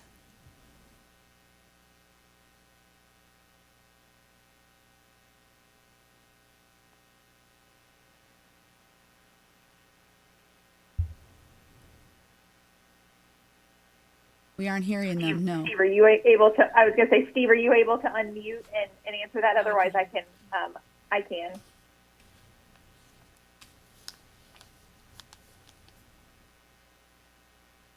I'm sorry, I didn't hear that. Did you, I'm sorry, did you answer the question? Can you hear me okay? Yes. Mm-hmm.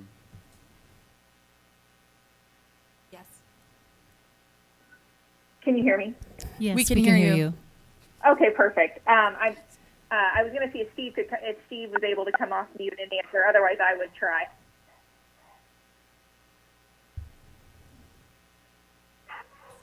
Can you hear me? Wonder if he, Yes, there we we can go. hear- There we can you hear are, you, Steve. I got to learn how to run this phone. I'm not sure I understood the question, so I'm going to ask for it to be repeated, please. Sure. So my question is, I'm wondering how many complaints that are happening on district property are then basically turning into a police record that are being stored outside of our district? Well, any time a law enforcement officer would file a complaint, that would be sent to the Juvenile Court Services Office. So any of those that were included in our data came from the Juvenile Court Services Case Management System. So that those I guess acts were reported outside the school district. So basically, let me just be more clear. I'll just cut to the chase. So I'm wondering, what if there's a complaint that happens on school property and it's turning into a record that's held with the police department or outside of the school property, is that then turning into a police record that is being held by a student?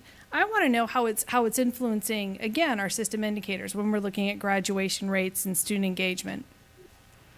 So I'm wondering if there's a number, and specifically if there's a number divided by race of students that have had official complaints happen on school district that has then transferred to a police record held outside of the school district. I don't think that the folks on the line would be able to draw the dot to our system indicators. They would. Okay, if that's that the makes second sense. part. Yeah, I want just the answer to the first part. Okay. Yep. All right, so we did not include in our report what happened as a result of the complaint. In other words, it went to juvenile court services. The actions they took were not part of our report. So we don't know what the disposition of the actual complaint was. Does that answer your question? So we just don't know if there's been a police record that's then attached to that student that exists outside of the school district. So we definitely can get that. So the CRPD, one of the data points we're working on is they're taking all of the data that's submitted and breaking it down by race, because that hasn't been done. So the majority, I can safely say, of complaints, otherwise called tickets, turn into arrests. Not all of them do. They're all by juveniles in our system within the school year that are happening, that are monitored, that are included in this data of this report. How many actually follow them? I know the CRPD have also said, as a juvenile, I'm like, what's going on? As a juvenile, so, your records can be erased, but the factor is that once you have that with you and that you've had an arrest, you guys know, typically within the system, you are going to get more. Once you have one, it just perpetrates to the next one. Okay. Hi, this is Chanel again. I just want to add that each complaint has a case number. So that means that it's 100% is the answer, because each one of those complaints has a case number, hence the reporting that comes from juvenile court. Thank you. This is Jill. Can you hear me okay? Mm-hmm. Yes, we can hear you. Okay, great. I want to support and clarify a little bit about Steve's comment. So the complaint is that official record that you're speaking to. So that count of complaints is the official record that's received by juvenile court. And like Steve mentioned, what's not included in this report is the disposition. So what happened to that complaint when it was received by juvenile court services? So if that youth then entered into an informal agreement, if they went under supervision, if they were diverted by juvenile court services, there's all sorts of actions that can take place in the juvenile court services office.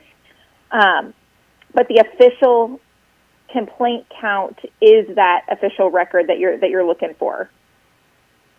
Excellent. Thank you. That's my 2 for now. Anybody else? Yeah, Jen? Thank you. And I wanted to say that the work that has been done to date is incredibly impressive, and to know that our students were involved in it and what an opportunity that is for them for further on in their professional careers as well.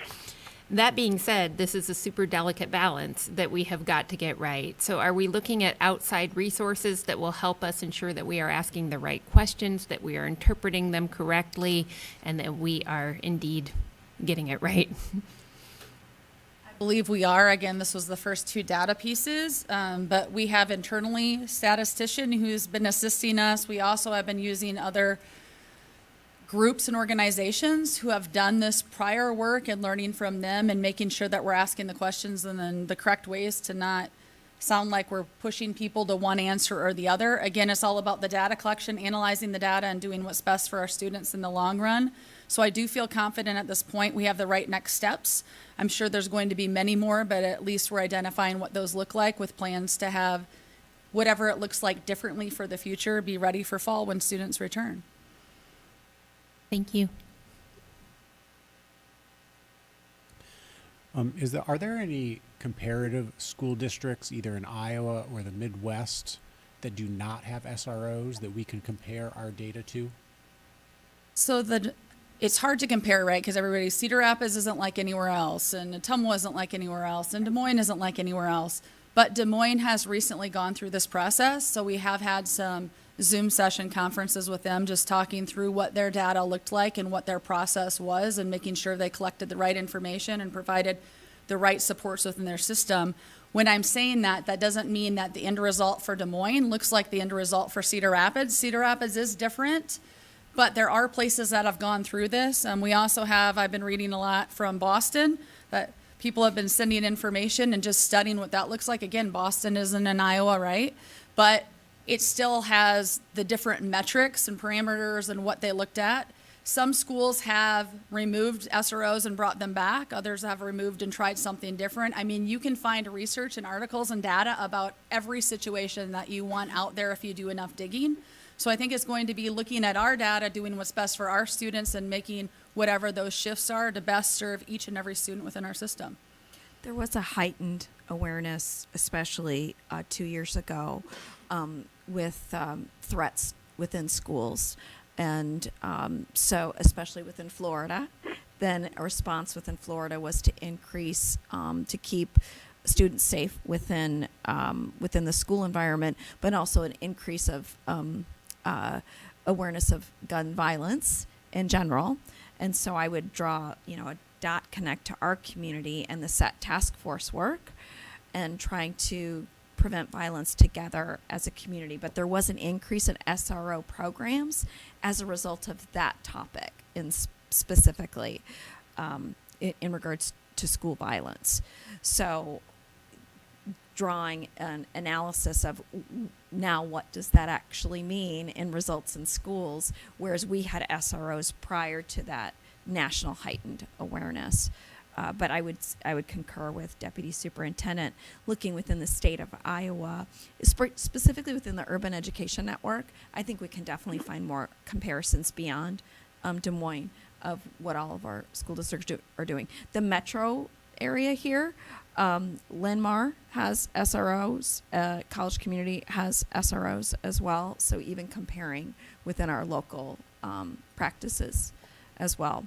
It's interesting, though, I'd say CRPD has been helpful in us understanding that their data, we had to get it collapsed because it incorporated not just our school district, but also Kirkwood and College Community. So that's important to note as well. Thank you. And will we have an opportunity to hear from the Cedar Rapids Police Department? Yes. So the data that they're going through right now and organizing and disseminating, they're going to present the plan is at the July board meeting. So they will be here to share some of that data, which will closely align with the data shared tonight from the Department of Human Rights. But they'll also have some other perspectives, I'm sure, to share as well. Thank you. I also want to share about 45%, this is a loose figure, of schools have SROs, so that's throughout the U.S. And we have been in communication just asking about what other SRO officers in the area, what predominantly they do as their jobs within the buildings, because I think even in our system, it looks a little bit different depending on the different locations and what those staff members do. And I'm sorry, when you say 45%, do you mean 45% of school districts or 45% of school buildings? Districts. Thank you. Good question. Thanks. Many people know that this is a subject that's really important to President Humble, so we did have the opportunity to speak, even though she's not here. I think it's important to know that this is something that she's very, very passionate about. A few things that came up in the conversation I had with her. When we talk about the 40 hours of specialized training, you mentioned NASRO, you mentioned that triad. Really curious, can you be more specific about what's included in that training? Is it ongoing? Does the training include diversity, equity, and inclusion? So we dug into it in a meeting with the Black Student Union and also the CRPD, and you can really find it online. We thought about out of the 40 hours, there was 10 hours specifically about brain-based research for students. What does equity, inclusion, diversity look like? So out of that 40 hours, so I think everybody was in agreement that there are some additions we could definitely put in place. Because if you look at teachers, educators, all of us that are educators, all the years of training we had, that doesn't mean we always get it right, right? So we need additional training. So on top of that, how can we partner with CRPD to make sure we get them some of those additional training opportunities? They do have some of those, and they've shared what those are with us. But I think, like, for example, this week, Mr. Zimmerman and myself and Mr. Whirling are attending with some of the CRPD to an SRO conference in Des Moines to, again, try to learn more from others. What does this look like? What's happening? How can we best serve students within our school system? Thank you. I appreciate the answer. We don't have SROs in every building. It seems to be a theme. Really curious. It started by a principal's request in 2010. It expanded in 2011. But what's the decision criteria for putting an SRO in a building? How does that decision get made? So it's a great question. The high schools, of course, have large numbers of students, and the two middle schools, we've asked why they started there. They said it was all about the community, population and demographics, and incidences of crime rates, which we had a comment for early this evening. So I guess I'm going to be totally transparent and honest. One of our conversations with CRPD is those aren't our two highest discipline schools. And that's one of the main focuses. So there will be a shift for next year. What that shift looks like, we're not sure. We're working on that. Do they rotate buildings? Do we put them at a different location? But it's definitely, we don't need them currently just at the two middle schools that we've already identified. We know that, we acknowledge that, and we're going to make a change and a shift with that. I'll stick with the two question that you started. Is Dexter still online? Director Merschbach? Yeah, I'm here. Yep, you can hear me? Yes, we can hear you. Thank you. My first question was I just wanted to get some clarity on the data we were presented here, because we've talked about this being juvenile cases. Does this include students who would be 18 years of age, and are there students younger than 18 who may have been charged as an adult that wouldn't be included in this data? I just wanted to clarify that. This is Steve, Michael, and the data that was collected are all juveniles, which means under 18, and all the complaints were referred to juvenile court services. Well, the complaint, yes, were referred to juvenile court services for further action. So this number is probably bigger. I assume that all 18-year-olds are, not just scot-free in our system of Cedar Rapids schools so far. That's what I'm going to assume. So just wanted to clarify that. And then my second question was about the agreement we currently have with Cedar Rapids Police Department. If I remember correctly, when we last approved it, it's kind of their discretion if they're called into a situation whether or not to make an arrest and, whether or not to file a complaint in this situation. Is that correct?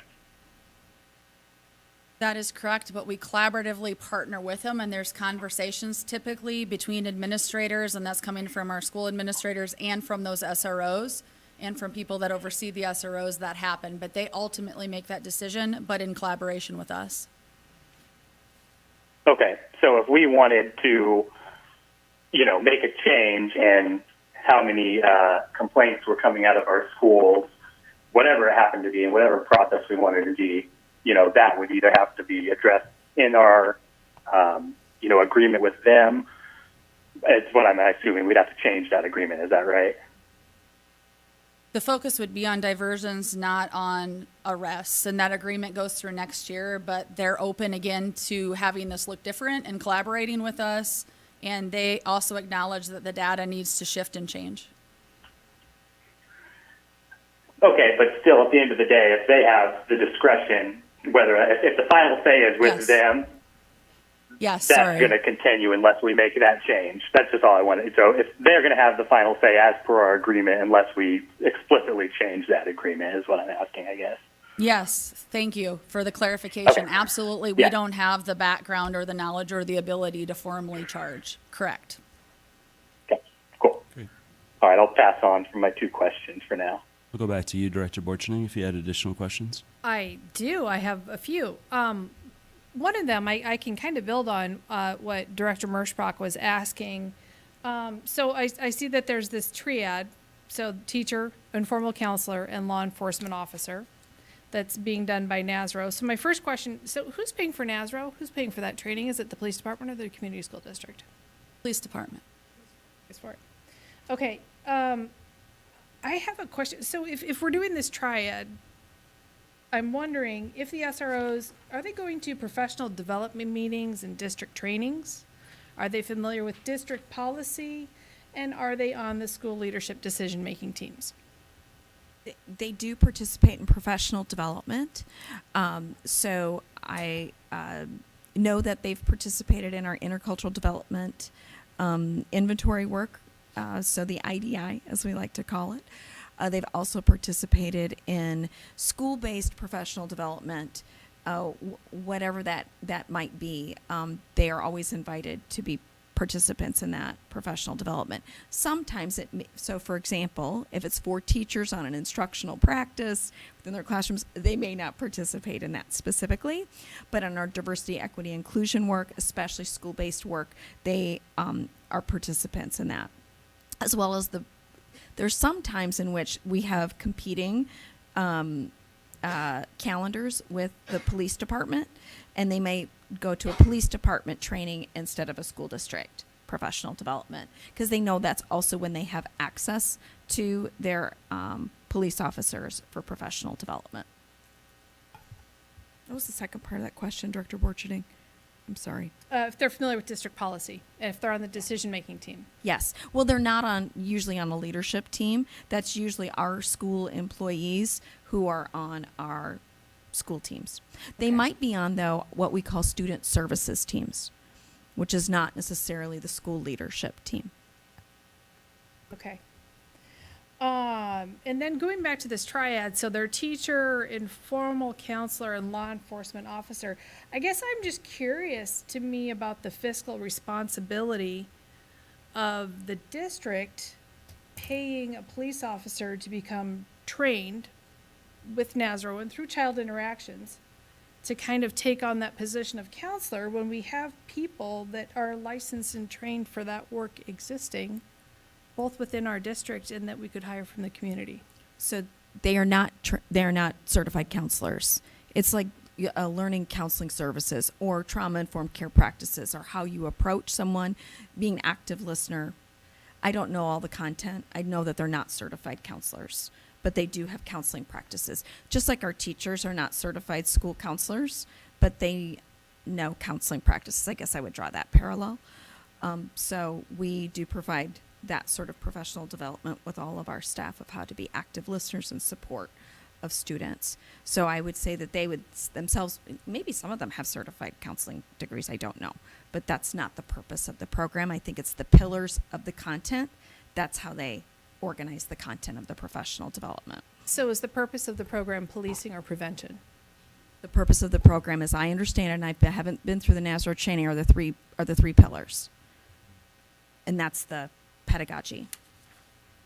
I think that's also why we want to send a team to the conference, is to learn more about what are they learning. And we want to shift from punitive to restorative, right? We want to move to diversion programs versus arrests in our system as a whole, including suspensions. Like if we can move to ways to restore relationships and teach, just like we teach students how to read, we teach them the behaviors we're looking for. A differentiation I do want to surface. This was through several of the public comments, as well as with some of the suggestions from the data. Therapists are not the same as our school counselors. Just verifying that with the head nods of our school counselors and the team. Yes, they're like, yes, thank you for clarifying. So our counselors provide a lot of services within a school context. We contract services with other organizations who are trained and certified therapists. This year alone, we've invested more and more and more services for mental health support services to our students. So very proud of those partnerships. And but our school counselors are school counselors, and not guidance counselors, but school counselors. That is the official name of their work, and not therapists. We contract services with certified therapists. I think also key, we talked about a three-legged stool a lot in many of our meetings. And we talked about the three legs being like safety and security is one is education, meaning educating students within the system of different pieces that they can provide and offer. And the third leg would be the connection to community resources that they could provide. But we also talked about, do those three legs on the stool have equal legs? Or are we really pretty one-sided at this point in time? And how could that shift? What would that look like? Because I think that's an easier way to see it, as a stool with three key components that they're trained to be able to provide and do with outside resources and entities. I don't know if that helps, but It does. Those are my two. All right. Jen, did you have any additional? I do not. Thank you. I'll wait till July. What's that? Yeah. On the slide, allegations by charge type, the data for public order, and I think there was also some comment in the presentation about that, but that is the number that seemed like an outlier to me. It was just on a steady rise. I think I might have heard somebody say that it's subjective. I'm just curious, like, what's all included in that, and what's some additional information that we can get on why that number has increased so significantly? so this is one of the questions I've asked a lot, like what can fall in this? And a lot of things can fall in this, right? So somebody shoving somebody in a hallway, a fight that doesn't provide hospitalization that moves to the assault level, anything with interfering with public acts, which I don't know how you interfere with public acts a lot of ways, and I'm sure those that are online can maybe help or on the phone with us. And then just being disorderly. So disorderly conduct. So, you know, causing a disruption, they said in school, that's a major disruption. So a lot of things can fall within there, but it's definitely different. We spent a lot of time talking a drug charge. If I have drugs on me, looks very different. It's not subjective, right? I took them, they're on me. Or if I bring a weapon to school, not subjective. But disorderly conduct or a public order charge is very subjective of whether you make the charge or you don't make the charge. So that was a lot of our conversation, especially based on the data of that slide with all of those increases. There was also the slide history, I think, that we talked about, and then there was, I thought there was a comment that, like, a lot of this stuff is before our time, I think was the quote. But I thought I also heard oversight is in place now. Can somebody elaborate on what oversight is in place? It's a great point. Again, thank you to the CRPD for this. So we are getting monthly reports. We got one for April, we got one for May. Now we're working on, again, breaking that out. So they just did all of their SROs and hadn't thought about, you know, maybe Cedar Rapids just wants the monthly reports of Cedar Rapids schools, which we do. And we want it broken down by race. So when we get those monthly reports for the future, those two pieces will be in place. We're not only going to collect them here at the LSC, but we're going to provide them to principals, and the plans would be for them to sit down with their SRO officers and review that data on a monthly basis to see where they're at and how they can make changes and what are those conversations looking like and how are we shifting kids. Are we, you know, again, are there tickets, are there complaints, are there arrests, or are we going a different route? Are we doing more of that restorative route? Any additional questions? Going back to you, Director Borcherding. I'll keep them brief. So, I'm just curious, like, moving forward, if our newly developed positions of district equity coaches are going to be involved in this work? They're going to be assisting us with everything around diversity, equity, inclusion. So yes, we're excited to get them on board and are making the plans underway to get them in. Had a conversation with one of them today about some opportunity for the very near future and said I'd be sending out some communication. But I definitely think they'll be a key piece to assisting us with this, and they'll be on our diversion, equity, and inclusion team for the future as well, which will be, again, the very, very near future. Excellent. I'm happy to hear that. And then also, I just have a resource. I know in December, Ames did an equity study around the SRO issue, and there's 17 to 20 professional journals that I could share with you, and also their results, their kind of summation. So I will forward you that information. Greatly appreciate it. Thank you. Thank you. Any additional questions? I think the last question Dexter, I'll go to you if Dave? yeah. Yeah, I just wanted to follow up on the types of complaints coming out, and the public order one specifically. But just wanted to ask, with our conversation with CRPD, are we going deeper into those numbers, like public order numbers, or even the drug numbers, to find out what specifically? You know, we're not going to, I assume, get a video recording of every incident between the police and students in our schools, but we're not talking about thousands of complaints here. It's a couple hundred each year. It's a lot of work to review all those, but I don't think it's impossible to do so. Are we able to look at that specifically, especially around those public orders, what might be more subjective charges, and kind of get a better sense of that when we talk CRPD? Absolutely. Okay.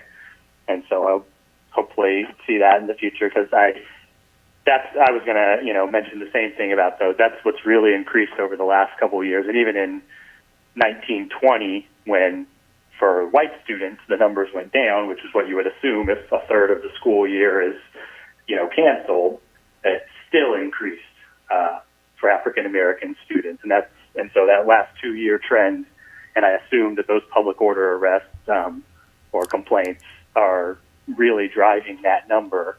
And so I don't know if there's anything specific that we've seen in our conversations, but that's, I think if you look at the data, it's a problem that existed prior to that and a problem that needs to be solved overall, but there seems to be a worsening of the problem. And, if nothing else, we have to get to the bottom of that, I would say. They will definitely be I'll able to leave it at provide that. breakdowns. Sorry, Director Merschbach. No, it's okay. They're going to provide as many breakdowns as I can for the data, which is why it's taking them. They're working on it this month and having SROs actually look through it as well. I'm also curious on time of the day and what are the activities or when are these events happening, and what does that piece look like. So any data piece that we can pull out and decipher and break down will be critical, I think, in looking at this for the future. And also following up what I said earlier, is it possible to get some CRPD numbers on non-juvenile complaints in our schools? Like I said, I assume that there's 18-year-olds who are having complaints against them in the schools as well. I don't know, a certain percentage of the students in a high school are going to turn 18 each year. Is there possible to get that or ask for that from CRPD, just so we have the complete picture of the numbers and not just the juvenile numbers specifically that we're looking at tonight? Yeah, so just so I'm understanding, to clarify, you're wanting the non-juvenile complaints as well for Cedar Rapids? Yes, the students, who are 18 and older, if they're not being counted in these numbers, but it is happening in our schools with students. Yeah, that's what I'm hoping to see, to get that complete picture. Although I assume the picture is similar to the one that we're seeing here tonight, and so I don't think it's going to change how we approach the issue necessarily, but it just would be nice to know the complete story.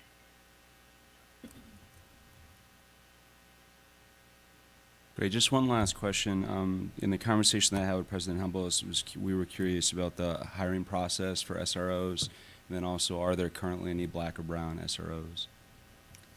So the process is collaborative. So there are, for example, if Washington's looking for an SRO, there's individuals from Washington that sit on that hiring team and choose who the SRO would be. They, of course, have to have Cedar Rapids police officers who are willing and interested in doing that additional training and taking on that role. But they're a part of that interview process, and they make the determination as a team for who to offer those positions to. Mm-hmm. Currently in our schools, we do not have, we have had, I know, because I've heard about situations, but currently out of the 7 that we have in place, we would have one that's non-Caucasian. Officer training, yeah. I think that's all the questions that we had from the board. I appreciate, this is a critical conversation for our entire community. I appreciate us having it. There's some really important things that need to come out of this, and I appreciate everybody's effort and putting some serious thought into this. I also appreciate the opportunity to just hear both the positive and the negative, but there's so much work left to do, and I appreciate the opportunity to work collaboratively with everyone to get this done. We have one last thing on the agenda. and it does involve you, Deputy Superintendent Quaker, so looks like you are up again. We're looking forward to learning more about the School Improvement Advisory Committee and the work that has happened over the past year. Please proceed. All right. While Deputy Superintendent's gathering her things, I just want to draw a little transition connection. One, thank you, Deputy Superintendent Quaker, for the efforts for tonight's presentations and the co-design, especially for the prior presentation. And just for the audience to know, for the next presentation, the School Improvement Advisory Committee is really the only required board-appointed committee in Iowa Code. And it is comprised of community members, and Deputy Superintendent will dig into that. But I will say this, I just want to pronounce how proud I am of our school district. There was, because of the pandemic, other school districts, it was very challenging. Everybody had to shift gears this year. Very challenging to do this work. And our school district not only continued with our School Improvement Advisory Committee, but really uplifted the heavy, heavy lifts that were really important from board direction. And so thank you for that committee, but also this work is related to almost every topic we've discussed tonight. So in that transition, handing the baton back over to you, Deputy Superintendent. So thank you again, Board of Directors and everyone here. So really excited about the work of the School Improvement Advisory Committee. And if you look up on the screen, it just plays a significant role in the relationship and the partnership with our school district. It's important feedback from students, from community members, from parents, from staff, from administrators, just giving valuable direction to our school system. So this past year, we focused on family engagement. And we were really intentional about making those connections with families within our system and getting feedback from our School Improvement Advisory Committee as well as all parents within the system. So at our committee, we did a survey. Of course, it was a global pandemic, but we were able to meet in person at Washington in the cafeteria for our last meeting, which was great. Really appreciate all the participation we had. We also had large participation on our Zoom sessions earlier in the year. But it was really around, again, analyzing system data and providing feedback around next steps of how could family engagement look different for this upcoming year, since it will remain an intentional focus. So we did a data analysis. These are the questions that we put out in front of everyone on the SIAC committee. So what do you notice about data? What do you wonder? What are the causes? What are the actions? So as you know, we collected data from families throughout the year. We collected data from staff. We also collected data from the SIAC committee from people with different perspectives. So the next steps was our goal was to partner with families to improve academic outcomes. So this year it was all about making those connections with families, but that intentionality of the student achievement work wasn't all there. So it wasn't all about quality, it was more about the quantity. For this next year, it will be all about not the quantity, but the quality of the connections, and I almost said phone calls. It's not phone calls, right? It doesn't have to be phone calls. It can be a Google Meet. It can be a Zoom session. It can be a knock on their door. It can be getting a bunch of parents into a school building. Whatever works for the staff members to connect with their families is what parents have said, is what staff have said, is what administrators have said will work for our system. So here's some key summary ideas provided from our School Improvement Advisory Committee. Parents feel connected to teachers and to our schools, which is exciting. Family-to-family connection is still low, but that wasn't a focus, but I think that was something people are looking for.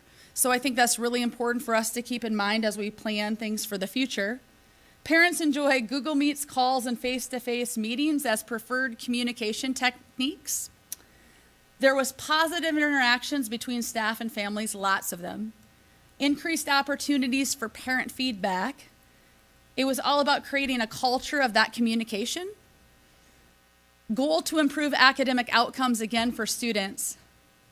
This was interesting in our last session. It came about equity. So the need to address equity in grading practices as we continue to focus on engaging families and students. This is an important piece we've been talking continually about in our Office of Learning and Leadership. standards-based grading, right, as a practice in some of our school system, but also, you know, do you give zeros? Do you not give zeros? Do you give retakes? Do you not allow retakes? There isn't current consistency, so we've been working on how do we roll out a plan again to get that equity in grading practices, which is so important. And then the last piece is give parents a safe space to ask for help. I think that's critical. Once there's that trust and that relationship, parents can actually ask those questions and trust that you're taking them for what they're intended to be and have good intentions and really trying to help their student progress at home. So with that said, this next year we're expanding, right? We're going to do more with School Improvement Advisory Committee, and we're going to have more meetings and a larger team, which is really exciting. The focus is around equity, diversity, and inclusion, and we'll be looking at data from initial action steps that we've decided to put in place, but also having the committee give feedback about how are we going to improve that cultural competency of our system and that inclusivity, and what additional steps do we need to take as a system. So really reviewing data from our initial action steps that we're taking, but also providing feedback on what other actions should we be taking within our system. Purposes of SIAC for 21-22, in addition to, of course, what the committee is: accountability partner, monitor impact, give insight and feedback, incorporate diverse team of staff, administrators, students, parents, and community partners, and really expand that voice, feedback, and direction. The larger group we can have, the more excited we are about it. We'll do lots of feedback sessions. It won't be us talking to all of you. It will be us listening to you and getting feedback from all of those that are on that committee. Here's some of the outcomes we're hoping for, and it's a lot of outcomes. But again, when families are engaged, parents are engaged, when people are a part of solution finding, we become stronger together, kind of like we're doing with our SRO program as well. We really are focused on closing those student achievement gaps for various populations, including IEP students, ELL populations, and our African American student population. Is that what you mean by subgroup? Yes. So equity action steps. So we have a district, we're calling it now not equity, I should have updated it, diversity, equity, and inclusion. So all encompassing. We're starting an Employees of Color resource group. They've only really had one meeting, so we actually had a conversation today about what are the next steps for that to get it in place this summer before the school year starts. Building equity goals into school improvement plans. So every building has a school improvement plan, and we're intentionally monitoring every building, whatever their gap is. They get to determine what that gap is, but it's got to be an academic gap where we'll be measuring and they'll be measuring how to close those gaps over the course of the next school year. Every single building, all 32 buildings within our system, will have that equity goal to close the student achievement gap. The intercultural development inventory you've heard a lot about. We're going to expand this, provide, again, the opportunity for more individuals to take it, not just in our school buildings, but also our departments. And in addition to that, make sure we offer that professional learning around that for people to be able to grow, and challenge to people to have their own individual plans, which we put in our individual, it's nippy-dippy, I call it, their individual professional growth plan is what we all have as educators that can connect to their equity work. Expanding SIAC and using focus groups, accountability partners, and also to give insight and feedback.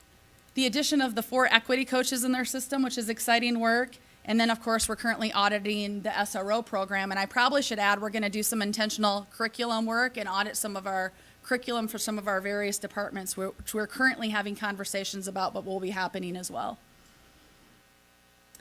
SIAC meeting dates. So you do not have to have 9 meeting dates, but again, we're excited about the work and we want feedback. So we are having 9 SIAC dates for next year. So if you look at that and think, oh, I probably can't make 1 or 2 of those, you know what? If you can make any of them, we would love to have you join and partner with us and give us feedback.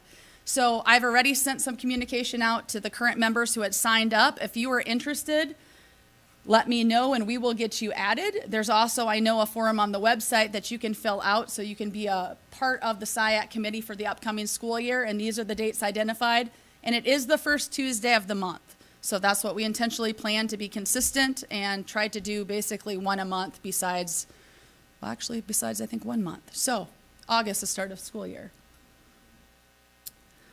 Questions and feedback about School Improvement Advisory Committee? I just want to insert under Iowa code, we're only required to have one meeting a year. This is so important that we know that frequency is going to make movement happen. A meeting a year is a meeting a year. This is very critical work. And then secondly, the board has requested, I know board members have requested to be a part of the IDI process. We have additionally trained what we call qualified administrators. And now that we've got our team reset for next year, I think we're going to be able to initiate that with our board members. So just Training actually next week for 2 days for a bunch of us. So we're excited about that as well. Thanks for the presentation. I'll defer to my fellow board members if they have any questions. You know I do. Director Borcherding, we'll go to you first. You know I do. I'm wondering if that SIAC form that is on the website, is that available in multiple languages, or is it available in English? Are you referring to the application? I don't believe it's currently available that way, but we can certainly look into that. Okay. My other question is, when I think it's great that there are intentional steps being made to diversify teams and the SIAC committee. I'm wondering if translators or if translated material has been made available to share those opportunities. So actually currently working on that, also working on putting a childcare portion within the SIAC as well. So we are trying to remove those barriers for individuals so they can all attend. Excellent. And know about it, of course. Excellent. Thank you. I'll just speak on, I always like to sing the praises of the committee. I had the fortune of being able to serve on that committee for a number of years. I always tell people, if they'll listen, if there's a way to get engaged in this community, this is one of the best ways, I think, to do it.